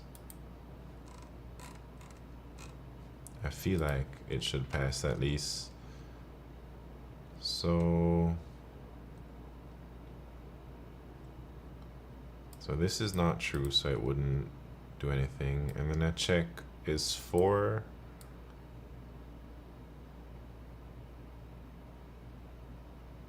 Oh, I see. All right, man, what a tricky problem for me.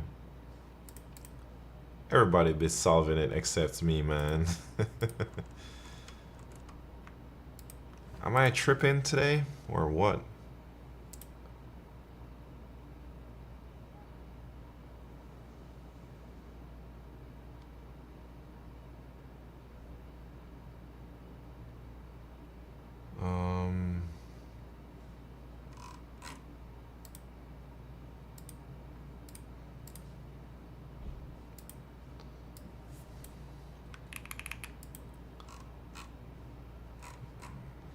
What am I doing?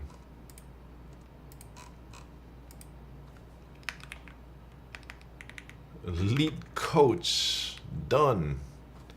Man, I haven't seen you in a minute, LeetCode. How you been? And how come I'm struggling so much today?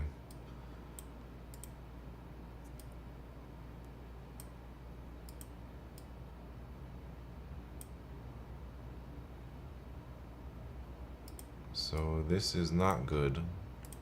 Then it's like,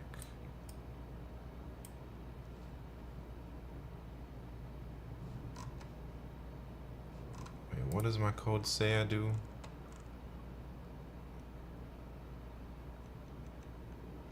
So I just swap it to the 4, but that's not the move. I should actually swap this.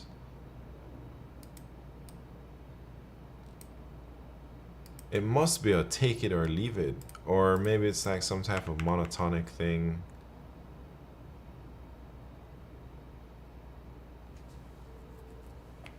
I don't know what I'm doing, man.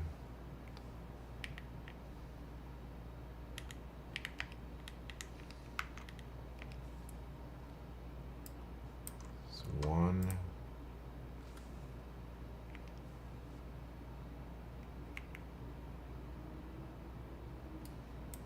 Monotonic stack. And then we're here, but this is greater. So we pop it. And we put it, and that's like 1 change. So I just try a monotonic stack here. Let me try. Alright, let me erase everything, man.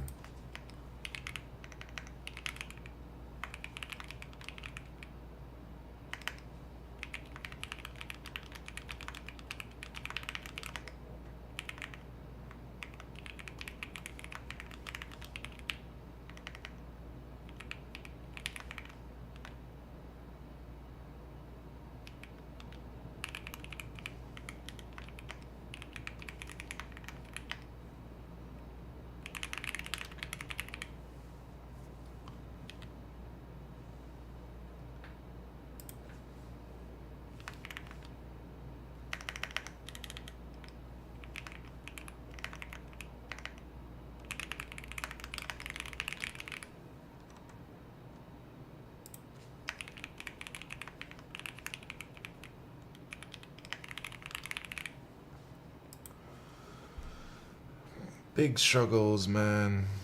All right, 3, 4.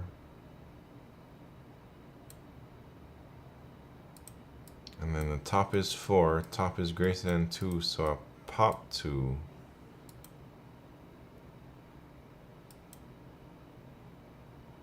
Oh, I see where I messed up. So I pop there, and then after I gotta check like do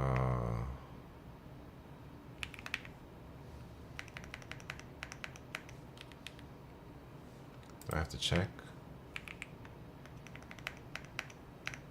Maybe here.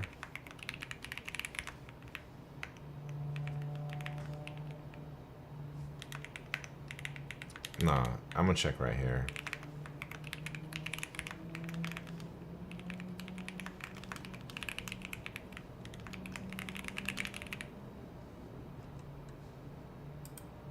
I think monotonk is the way to go. Feels like it, but I've just been struggling with it, man. Still, I can't get these dang edge cases here.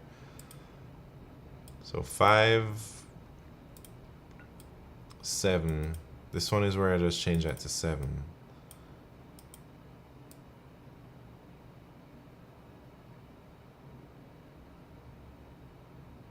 No.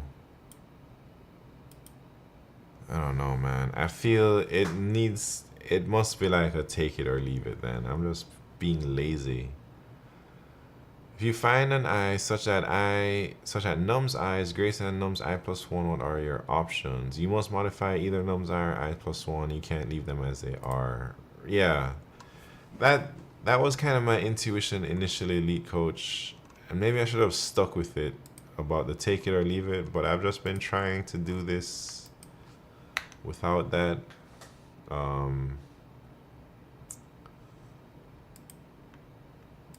But maybe I should do it right now.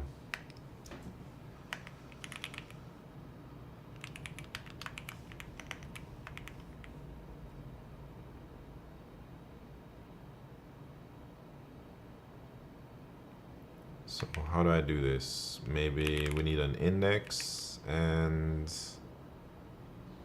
something else, but I'm not sure what yet.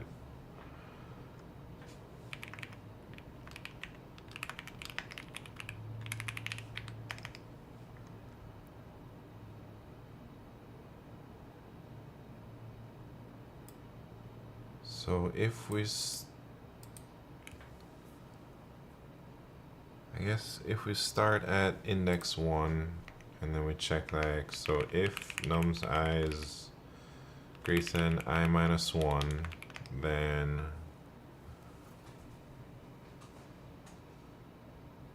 wait. This could work, but the greedy had earlier was on the right track. Man, I was struggling with that pixel pusher. I must have tried so many dang things. I was trying something, but I can't figure it out, you know? I can't figure a lot out today.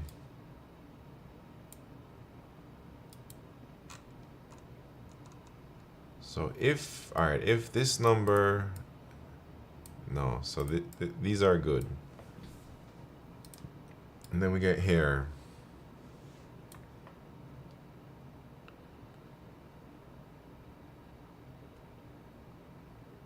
What do we do here? Either we change this to a 1,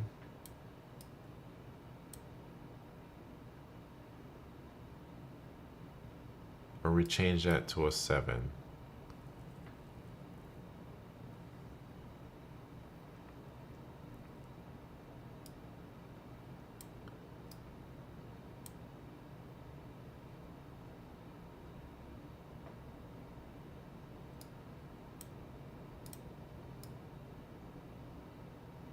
Or maybe for every, if we start at index 1, maybe I'll just either change that to a 7 or change that to a 5 one time.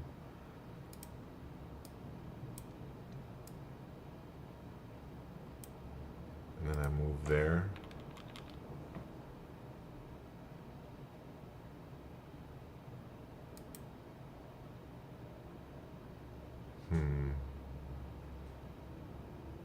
Has a lot of edge cases, but Elite Coach's ideas work.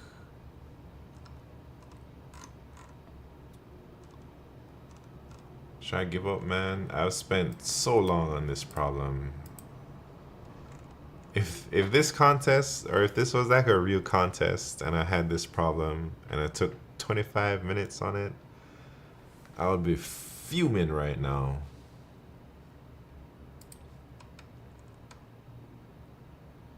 Because I feel this is well within my range to solve it, you know? Switch to another problem. Oh, I don't want to, man. I hate switching to problems and I feel I should solve it.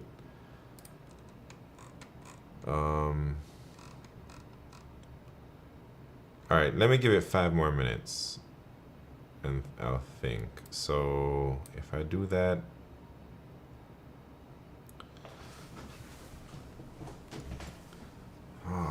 but then is my time complexity going to be whack if I do this weird DP stuff?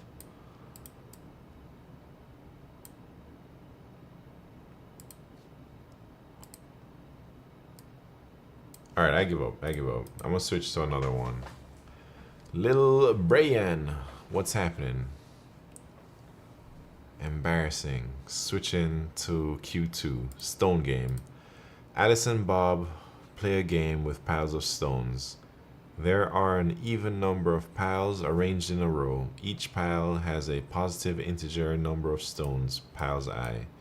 The objective of the game is to end with the most stones. The total number of stones across all the piles is odd, so there are no ties.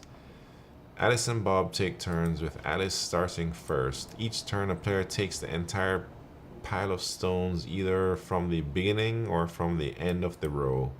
This continues until there are no more piles left, at which point the person with the most stones win.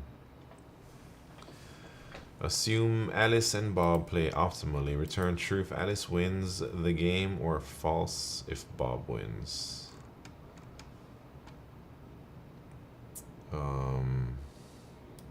Return true. Is that one of those return true problems? No. I know there's one LeetCode problem that's like this, and the answer is just true. I don't know if this is the one. Should I try it? I'll try, but if it's not, I'll solve it properly. Nah, this is the problem, to just return true. Come on. No, I don't like that.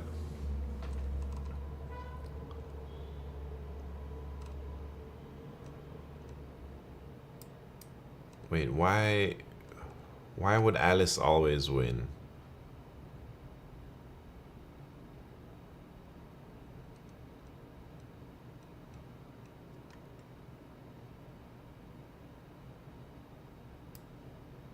The sum of the piles is odd.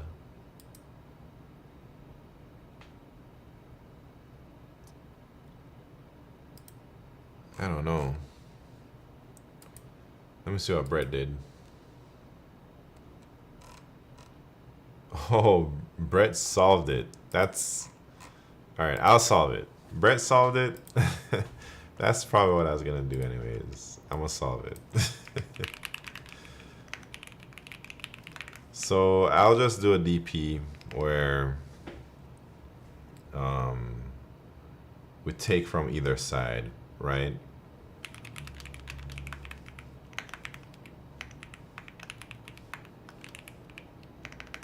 And I guess we'll have L and we'll have R.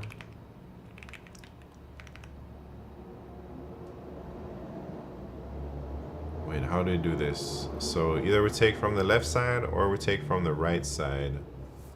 Do we need like whose turn it is? Or no, I don't think we need that.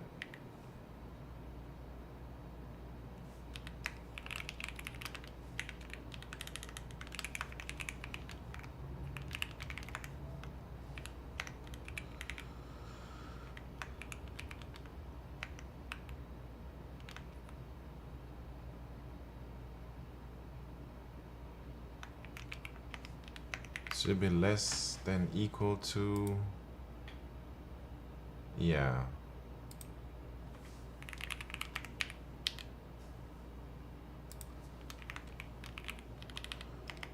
All right, so take left, take right. So it's gonna be like,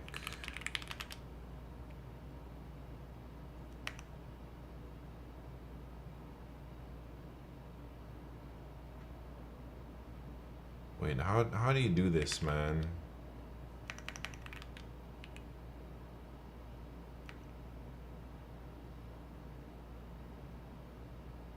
I need some type of score, but I forget how to get that score.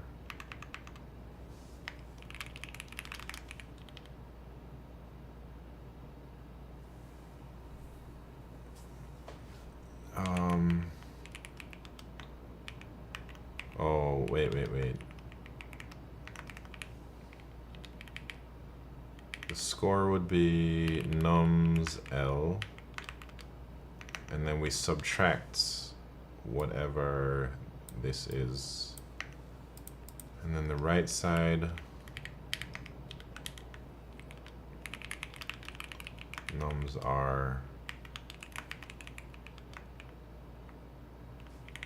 Oh, this one should just be R.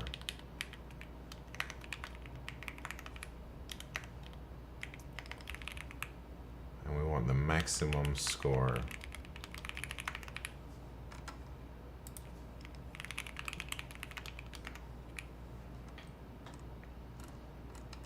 Let me see if that gives a correct answer, and then I have to cache it. Oh, it's piles, not nums.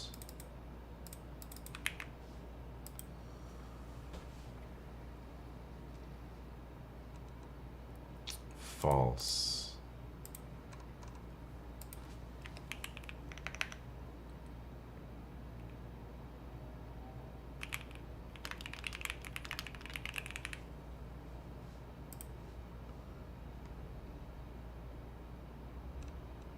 Zero. That ain't. Oh, I didn't even call it, man. No, I did call it. Wait, why is it zero? Because of this.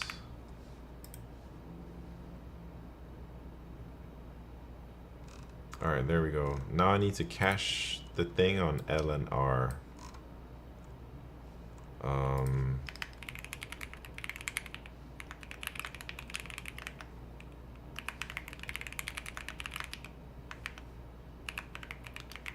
So that's my cache.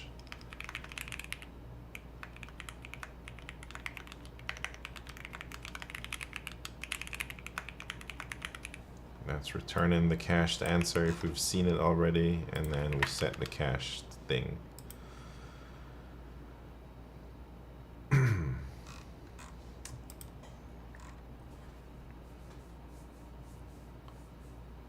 Alright, there we go. DP problem. Not bad, but also just return true. But I don't think that teaches us anything really. Well, so basically since Alice goes first, she can just always pick the largest amount and leave Bob with the less. And the length is even, so they have an even amount of turns. The sum is odd, so there's never any draws. Man.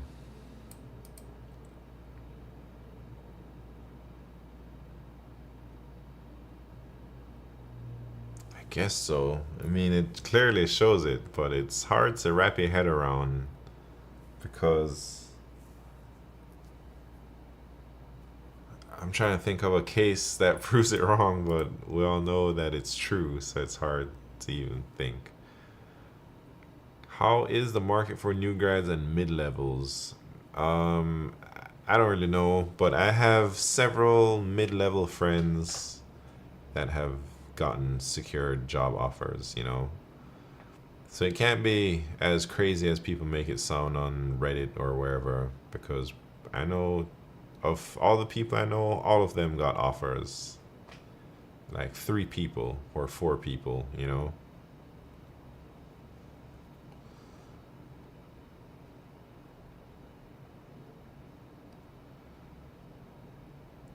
Oh, Don't Defense is saying Alice doesn't necessarily pick the largest of the two choices. Alice just plays optimally. But since we can see all the stones, I guess Alice can just pick the 3. Then Bob would pick the 1. Wait.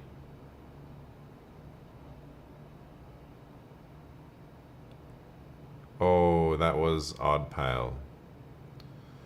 So Alice would pick the 3. And Bob would pick like 1 or 5, and then Alice loses. Yeah.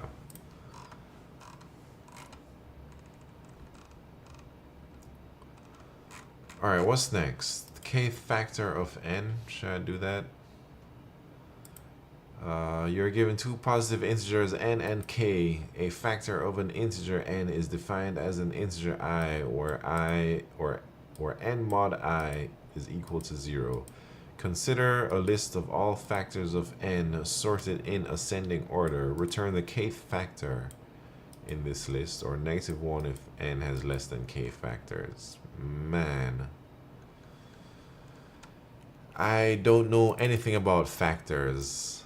Anytime a problem talks about factoring or GCD or something like that, man, I know for sure it's gonna be a real struggle for me. The actual Ren, it's really late where I am, so I'm gonna go to bed. I'll try and catch your stream more since elite rooms are fun. Good night. The actual Ren, have a good night, man. Thank you very much for tuning in. XQC manager, why are you looking at me like that? Man, why are you looking at me like that? Alright. Let me try and reason about this problem. So the inputs are n and k.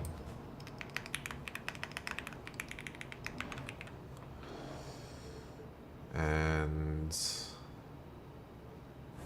we need the third factor. Well, n, k, 1,000. So we're looking for an n squared algorithm.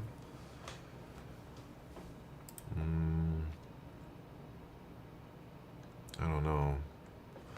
What keyboard is that? This is a Bubble 75.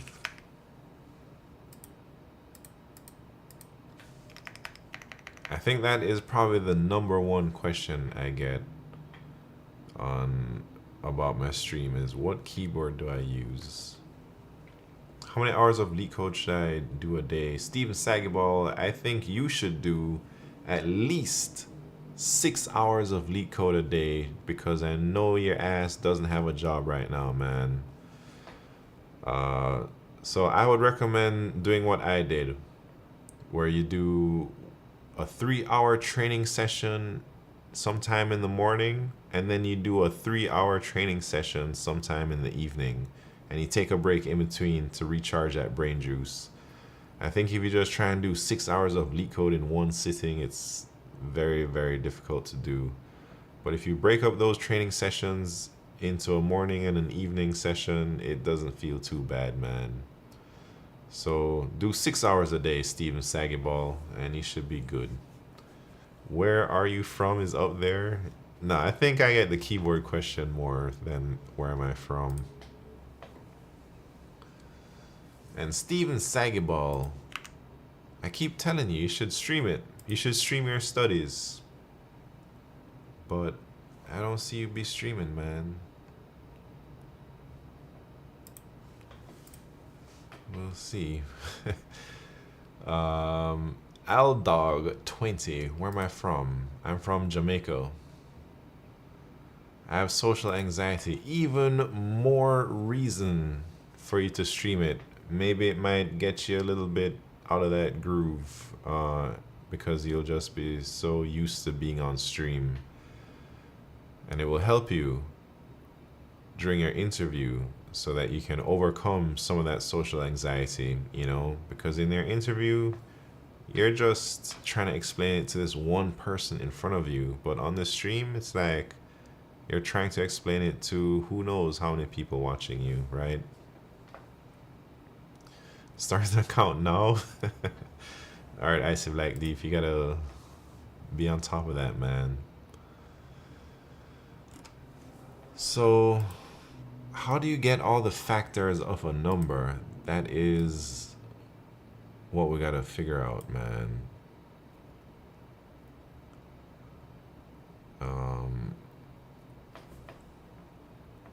Will OK solution pass for this one?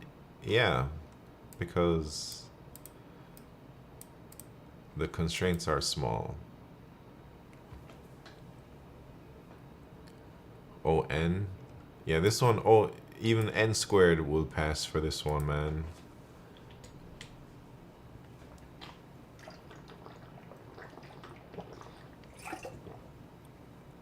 Man, it's almost time to go.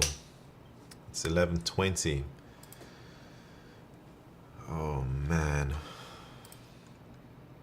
I got Hearthstone on my mind, I'm not gonna lie. I took a lot of L's today in the battlegrounds, you know. I gotta get back out there and get my W. But it's tough. Anyways, let's do duos today.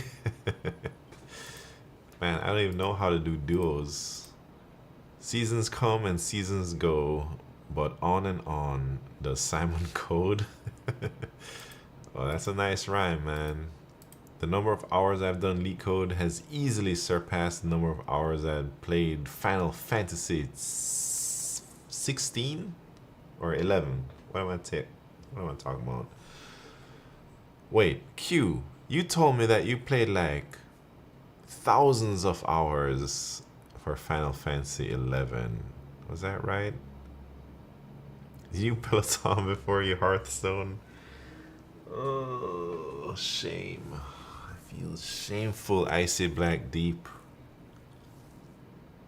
I have not ridden that Peloton since I moved to Queens. But my girlfriend has, so it's worth keeping around. But I should get on it one day, man. Alright, no joke, no joke. I'm gonna ride that Peloton tomorrow.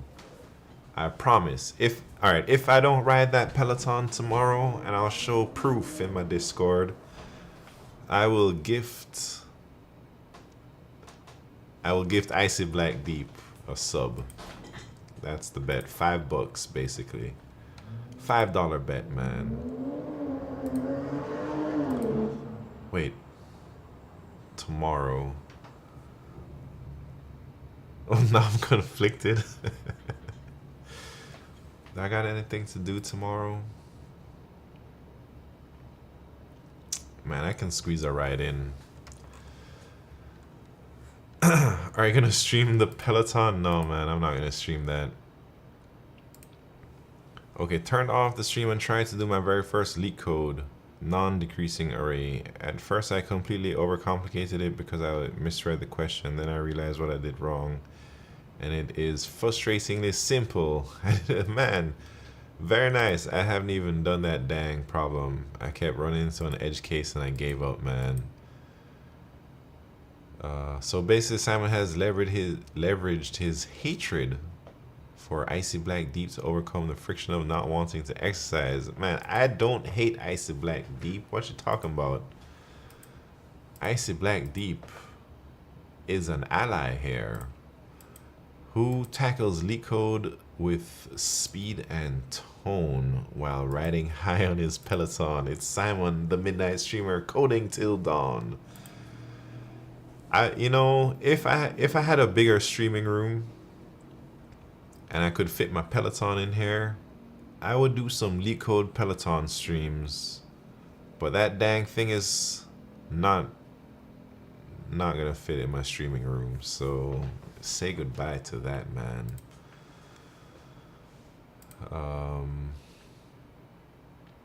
We all hate Icy Black Deep. That is not true, man. We all love Icy Black Deep. Remember when Foamy used to do push-ups? Foamy dipped out after getting a job. Yeah, Foamy hasn't showed up since he got that big job, man. But Pat's Hello World used to do push-ups too. Hopefully he'll be back streaming soon. Who else used to do push-ups? Lots of people, except me. I haven't. Anyway, let me focus on this problem, man. I'm just talking nonsense. So how do you find these factors? So they say n is 12. How do you find the factors, man? 1 for sure. Do I do like the sieve of Eratosthenes where I can just hit them with the 2? No. Larry, N Y's in the house. What's happening, Larry? Larry, I've been struggling on a bunch of medium problems. N is really small. Oh.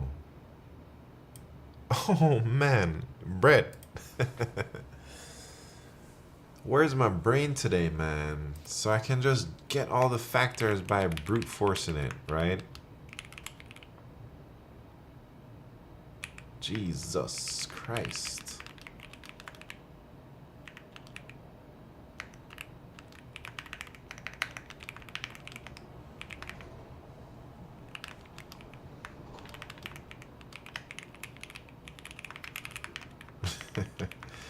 Brett had to say something to snap me out of my spell. Simon has transcended the need for employment to become a LeetCode god? What are you talking about, man?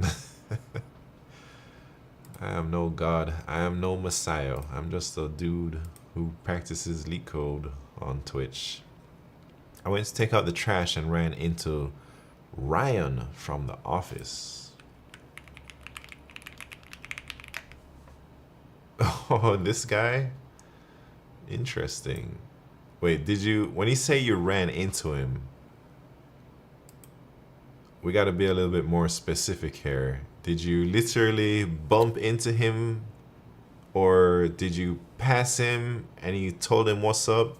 Or did you just kind of see him in the distance and he didn't say anything?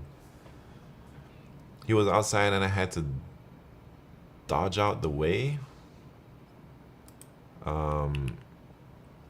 What? Why was Ryan in your trash? Yeah. You should have a Jesus Christ redeem. I don't think I've ever heard it said so. What?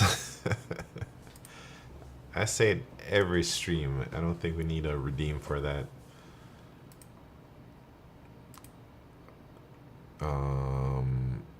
Alright. Lead coach. For the follow-up, make the condition I times I less than equal to n, and oh, there's a follow-up. Oh, all right, well, let me just do this. Well, these should already be sorted in this case, and then I'll just return that.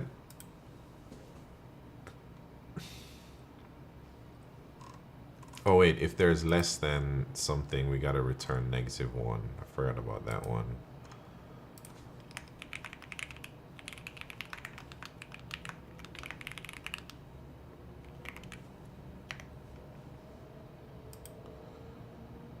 Swing by, say hi. Gotta go make food. Larry NY, thank you very much for stopping by. Enjoy the food, man. Steven Saggyball, what is happening? What do you do?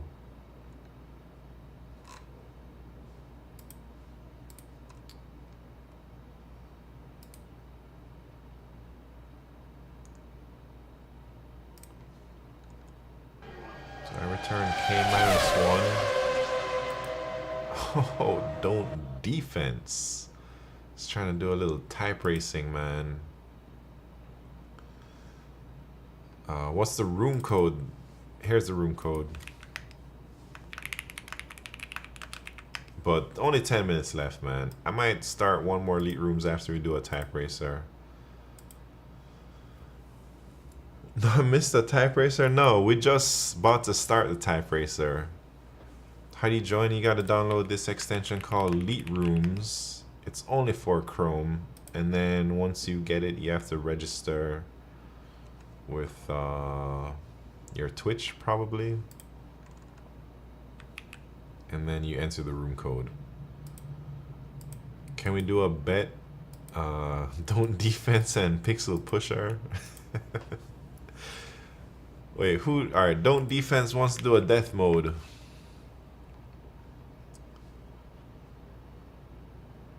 Wait, let me set this bet up. Are we doing a bet, man? You code in C++ in your job? Yeah, I do C++ at work. TypeRacer sounds like some kind of perverse Rust game where you try and make your Rust code compile against the clock. What? Can we add time bomb game? Oh man, I'm not trying to add more games. I think we... Oh wait. Q beat me. I didn't even choose the outcome of the last race. Yeah, you're right, Q. Easy money. All right, we got a new TypeRacer to do, and we're gonna do death mode. How many people are here for TypeRacer? Because we're gonna bet on how many people finish above 70 WPMs. Is it gonna be greater than 2 or less than 2? Greater than equal 2? Don't defense first? Nah, that's too crazy. All right, 2 minutes to decide. Will at least 2 people finish instant death mode in TypeRacer? So that means 1 mistake and you're out of there, man. Wait, give me 1 second, man. 1 second.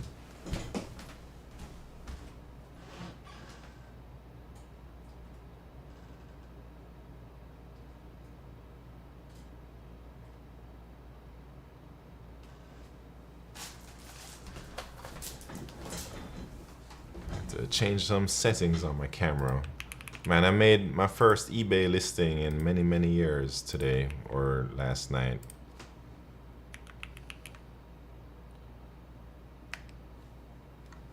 So I had to get my camera out to take pictures of the product. I'm selling some shoes, man.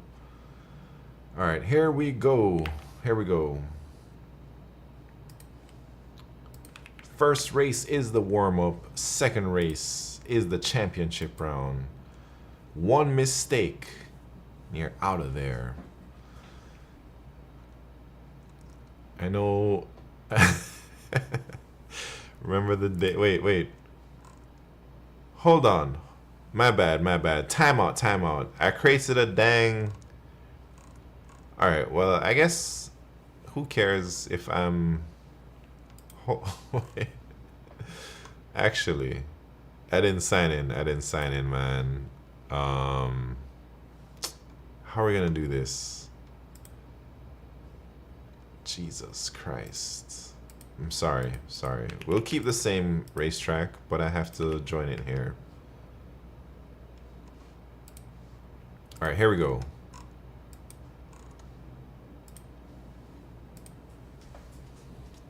Warm-up round. Don't get too crazy right now. 1 mistake. And you're... Jesus. So the bet is how many people are going to finish this dang death mode. And low road sim racing is here. Dead. Yeah, it's sudden death. Ooh, Q is out of there. Dang, overfit, Icy Black Deep, and Clistar. Icy Black Deep, overfit, done. Clistar is the last on Mr. Hub out here. Everybody crashed. So that was just the warm-up. We got the championship round coming up, man. Let's look at this bet. What did y'all say? How many people are going to finish TypeRacer? Most people say less than 2. Some people say greater than 2. All right. New race. The championship round is going to start in 3 seconds. All right, everybody, bring your A game. Just try and finish the race. Over 70 WPMs to finish the race. Let's go. Alright, I know I'm gonna finish. I don't know about y'all. Shh.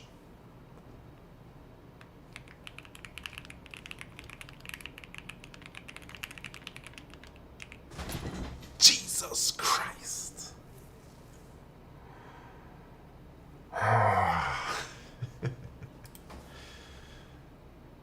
Man,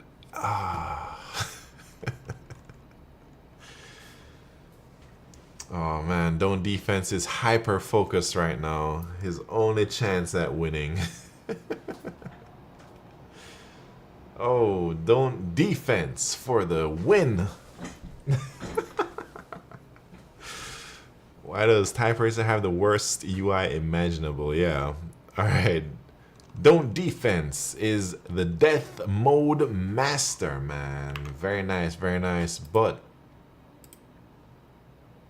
you didn't bet? So how many people finished? Less than 2 people finished that Type Racer. Only 1 person. Don't defense won that one.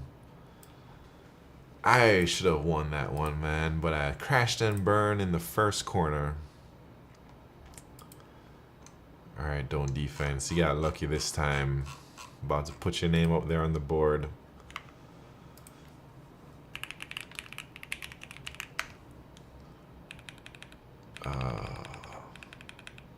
Type Racer. Man, Smart Coder finished that one. So October 14th, Don't defense. With, how much was it? 83? Very nice.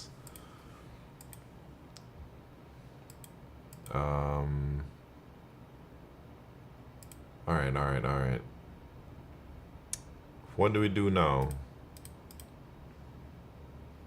I don't even know. Should we? Alright, let's do one final Elite Rooms, man. Let's finish strong. Forget this room. That room sucks.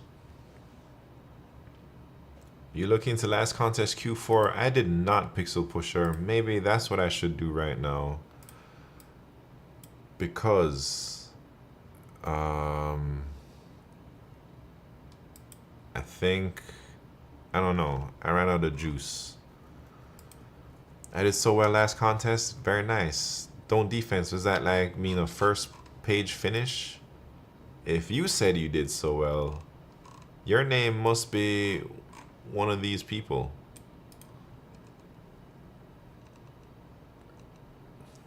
Which one are you?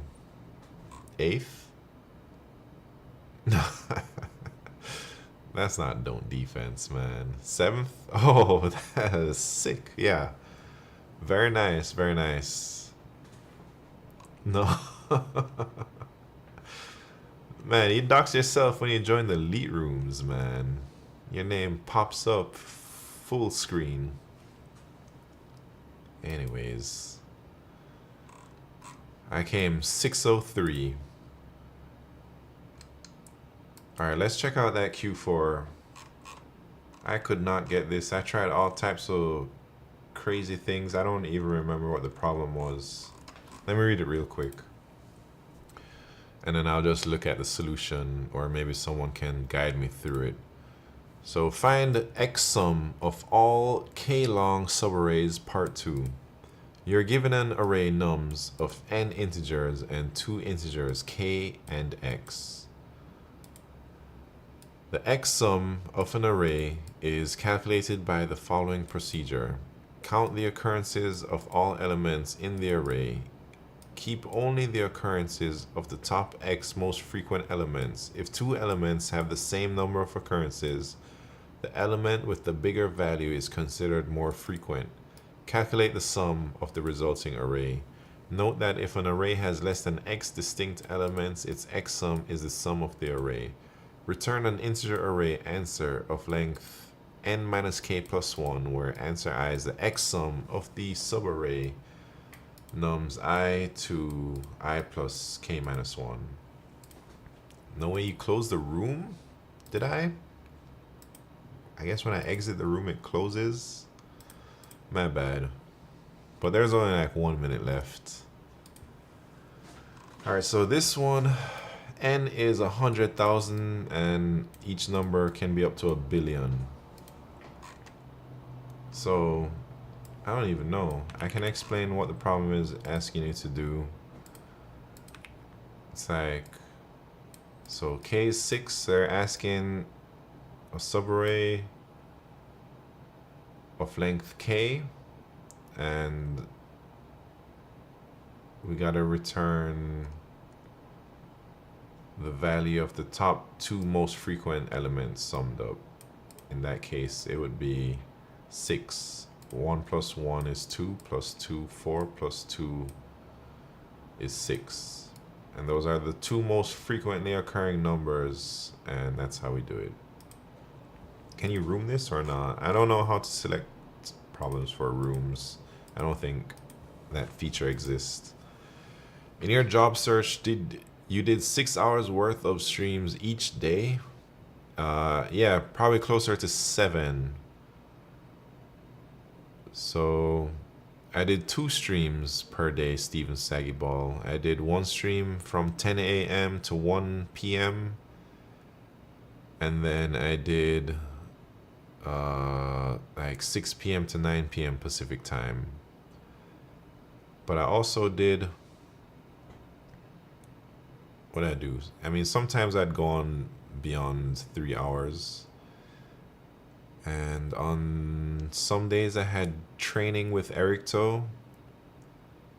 And then on the weekends I did the contest, and then every other weekend I did the bi-weekly contest. So it was roughly 7 hours a day.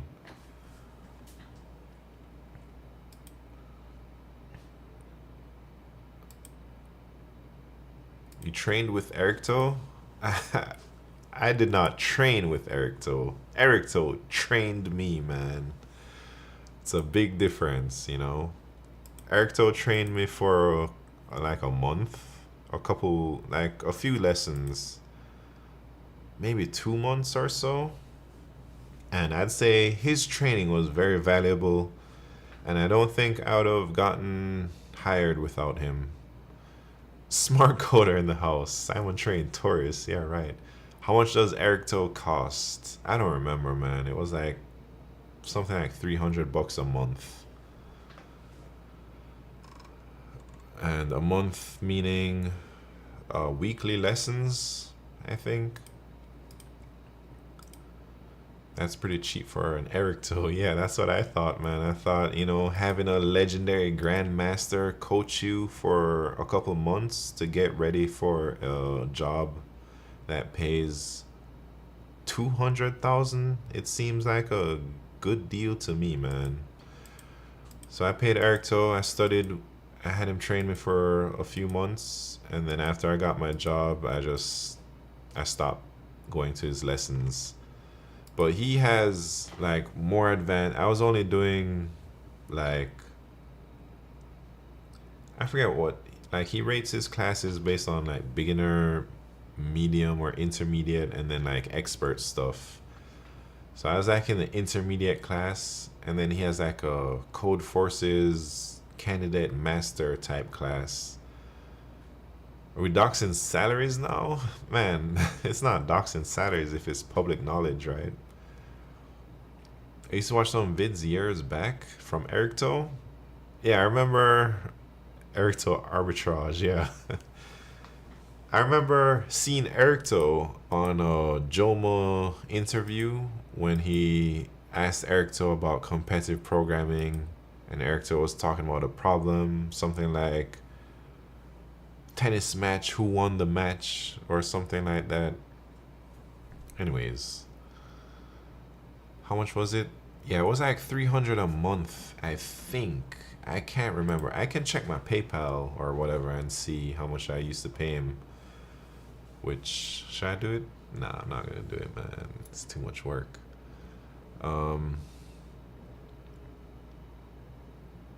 But it wasn't one-on-one coaching. 300 for about 4 hours. Maybe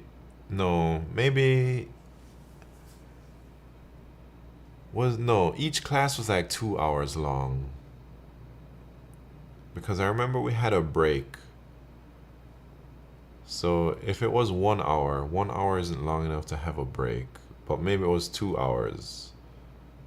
Or an hour and a half each class. And there's 4 classes. Does he have a website, man?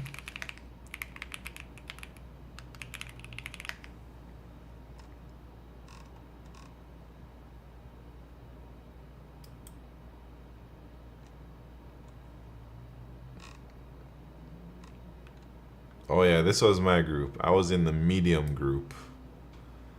And the group size up to 12 students. Now my group had like 4 or 5 people in there. Oh, closed. Maybe if you message him and you tell him that you're from my stream, he might take you in even if enrollment is closed, you know? B. Becca also got trained by Eric Toe, man. For a bit. I'm above the hard group. Dang. Flexing on us, don't defense. Yeah, there's homework, video recordings. I remember that. He gave us homework for sure. Eric Toe actually came in one of my early streams with me when I was training in my initial run. And he gave me some problems. And so he was like the first person to ever be a guest on the stream. And now I've had Brett's been on my stream. Bet Simp's been on the stream. Who else? I think only Brett and Bet Simp and Eric Toe. So the list of people who've been on my stream, very, very short list, man. Which one of Bet Simp's accounts? The best Bet Simp account. Do you have the VOD? Upload it to YouTube. Yeah, I have the VOD somewhere. But Eric Toe wasn't showing his face. It was just his voice. He was just on Discord. Alright, I forgot what I was doing. I was looking at that Q4 from the contest, man, and then I got sidetracked. Oh yeah, so I don't know how to solve this problem. Should I just go look at a solution? The way I did Q4 is very classical.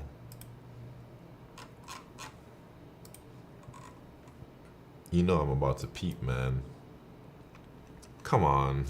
Of course he got the crazy templates, man. Yeah, alright. So what is it? Is this like a dang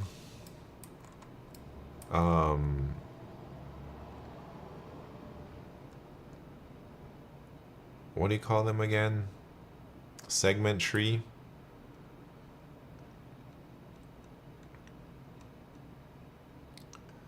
I feel like I had a better teacher than anyone. Midnight Simon's been teaching me for years. Q, man. I'm not a great teacher, I think. You know, I don't understand a lot of things to explain in great detail.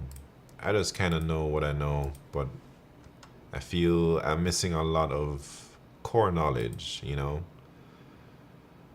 Good luck with to anyone trying to understand that. Yeah. All right. Don't defense says keep 2 sets. Sets with the top K elements and then a set with the rest of the elements. And then just move them around.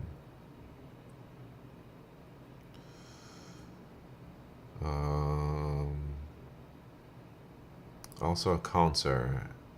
I have a function to add an element, delete an element, update checks if I need to move an element from one set to another.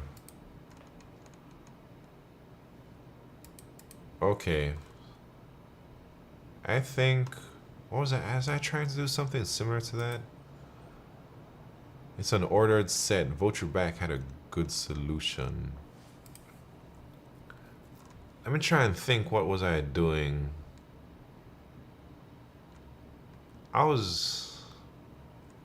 Man, I can't even read my code.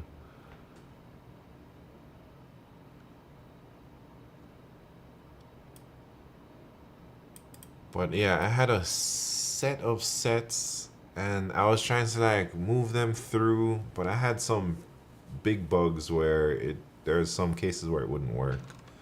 And then I just gave up. I don't even want to read whatever I have. It looks crazy, you know.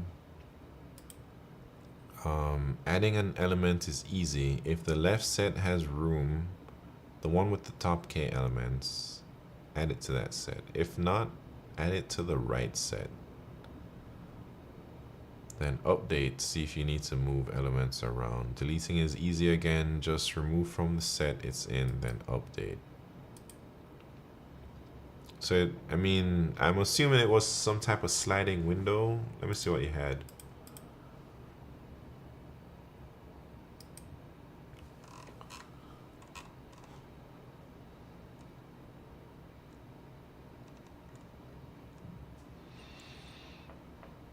Jesus.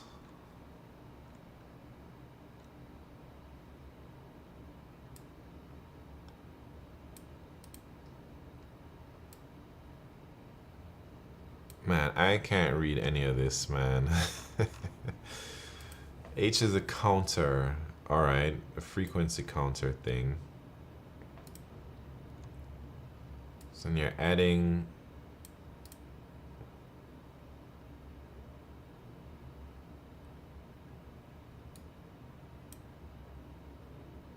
Is that you're adding the second, that's the frequency, and then you're adding the number itself. So this is like a pair. Add it to what though?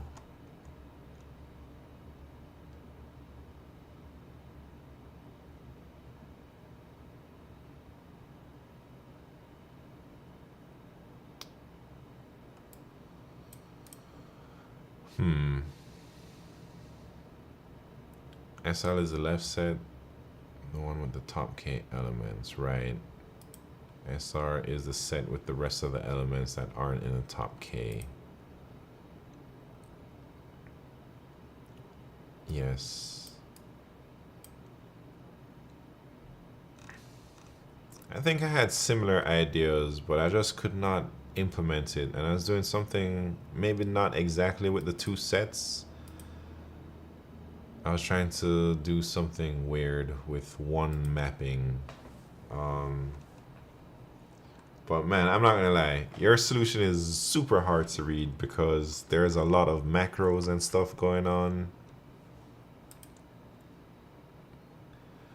But I'm happy that you explained the TLDR in the chat. So maybe I can... Of course it's super hard to read, that's how you get top 10. Alright, let me see what Pixel Pusher was saying. Vulture back. Oh, A Weiss. A Weiss is the person I learned from a lot, man. Anyways, so two sets. I don't want to look into it too much because I guess I have an idea now and maybe I would like to try and solve it without like memorizing the code too much. But I think, yeah, from what Don't Defense says, I'll try and remember that. Maybe the next stream I'll try and upsolve it instead of like trying to read code line by line.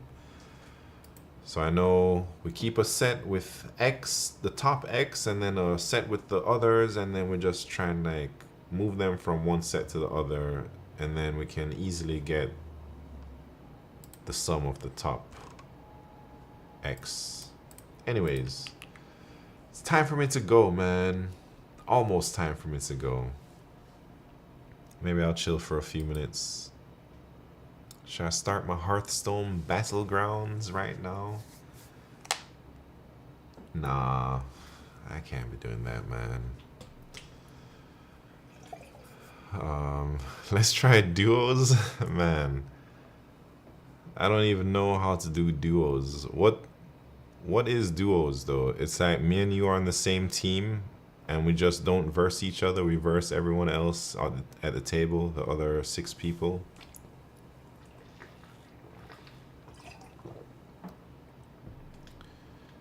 You can share cards. We can wait, dang, that sounds pretty cool. So do y'all play duo with other people? Let's try it. I don't know if I'm willing to try it on stream, man. Maybe I'm willing to try it off stream though. I never play duos. I used to play duos alone to switch. Wait, play alone? I don't know about tonight because it's already almost midnight. All right, let me see. I can't. You can queue duos and get a random teammate. I see. I'm upset at you, Brett. I'm upset that you introduced me back to Hearthstone. And no, I can't stop, man. It's becoming a real problem.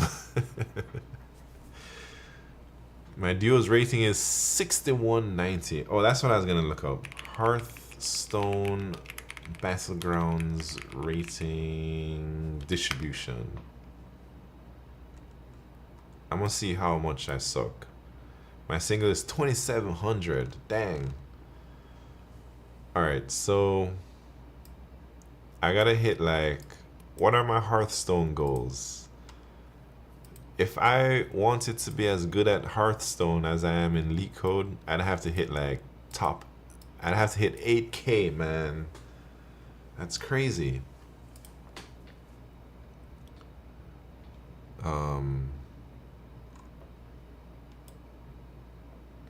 Right now I'm like really bad. The top players all stream, like the top 1%. Let me see. What do we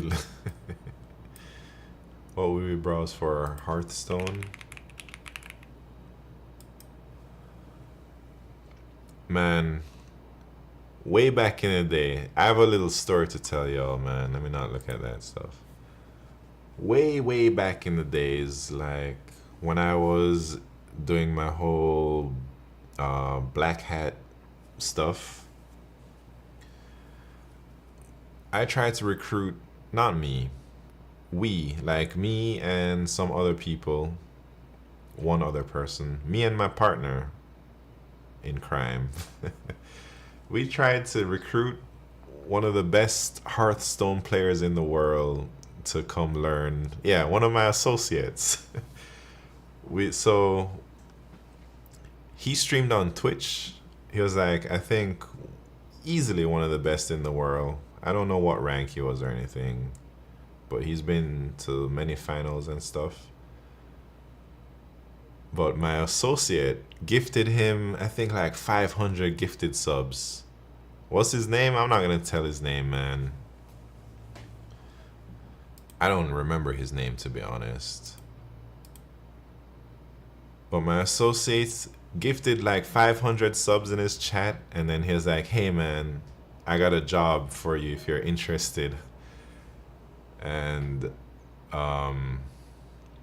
they flew him out. Associate B, no, this was way before B-Becco. So they flew him out to Miami, and then he did a stream with like a Lambo in the background, and we're just showing him how much money you could be making doing this stuff, you know. And he was really into it. He's like, yeah man, I'm gonna learn how to program. So I was working with this guy for a few months, maybe, and then he was like, I was trying to like ramp him up into programming, teaching him how to program, and not just how to program, but how to make these bots that we're making. And in the end, I don't think he learned very much about programming and making bots, and he just went back to playing Hearthstone. But I thought that was maybe a little bit relevant to the stream. Gotta ask random Hearthstone streamers if they ever got 500 subs and a trip to Miami from a shady character. Yeah, I'm not even sure if they stream anymore, man. Wait, Q, you've never played Hearthstone?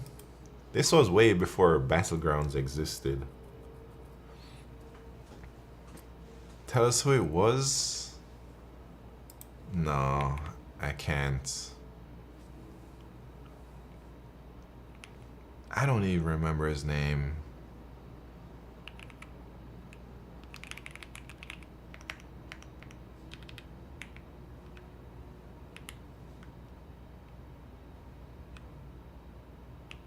Wait.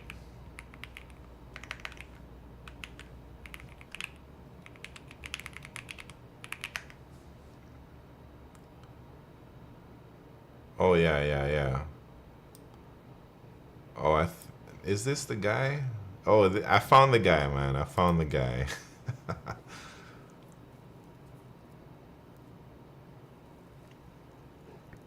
Oh, he's doing all right now. Yeah, he don't need to do any shady black hat stuff to make money. He's doing pretty good. Anyways, all right, it's time for me to get out of here. Tech lead? No, man. I'm not saying. I'm not telling anybody. Don't tell us. Yeah, I'm not gonna tell.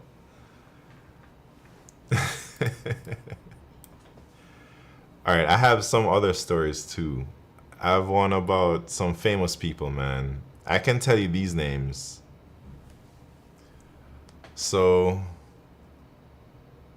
no, I don't know if I want to tell this, but there's like a famous musician who maybe my associates made him famous by spamming. I think it was like some contest where they put up like up and coming music artists, right? And then they asked the internet, vote for your favorite artist.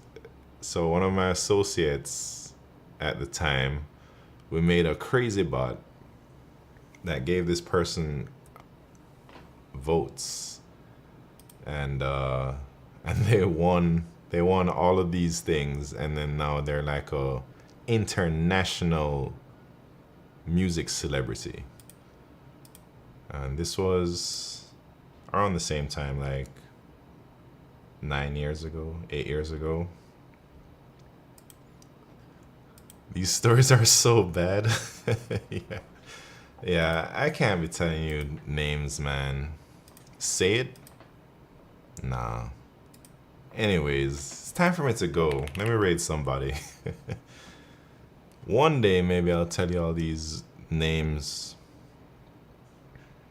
Tell us a Hearthstone player. Hope it wasn't Diddy. No, it was not Diddy, man. But I'm sure everybody knows who this musician is. Wait, I don't even remember their name. But I know who it is. I doubt I do. Wait, who am I gonna raid?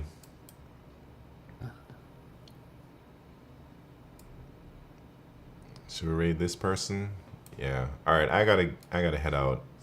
Gotta go play some Hearthstone, man.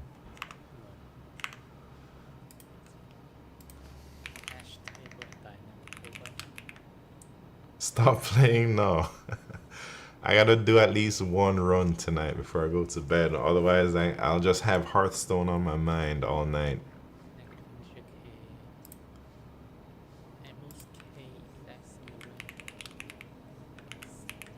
Anyways. All right, everybody. Thank you very much for tuning in. I'll see y'all later. Smart Coder, Brett, Don't Defense. Have a good night. Granoosh 2. See you later. Steven Sagiball, Pixel Pusher. Adios, amigos. Mendez. Have a good night. Who else? Icy Black Deep. TED Talks too. Sorry I missed your message earlier. Have a good night, man. Everybody, take care. I'll see y'all on Wednesday. XQC Manager. See you later. Lead Coach. Good night. Hope you lose all your Hearthstone games. Nah, I'll win. I'll win that. SM123, if you're still around, take care, man. And see everybody later this week. Pinto Fool, good night. Sir, why not? Have a good night. Thank you, everyone, for tuning in. And it's not a suffering. See you later, YouTube.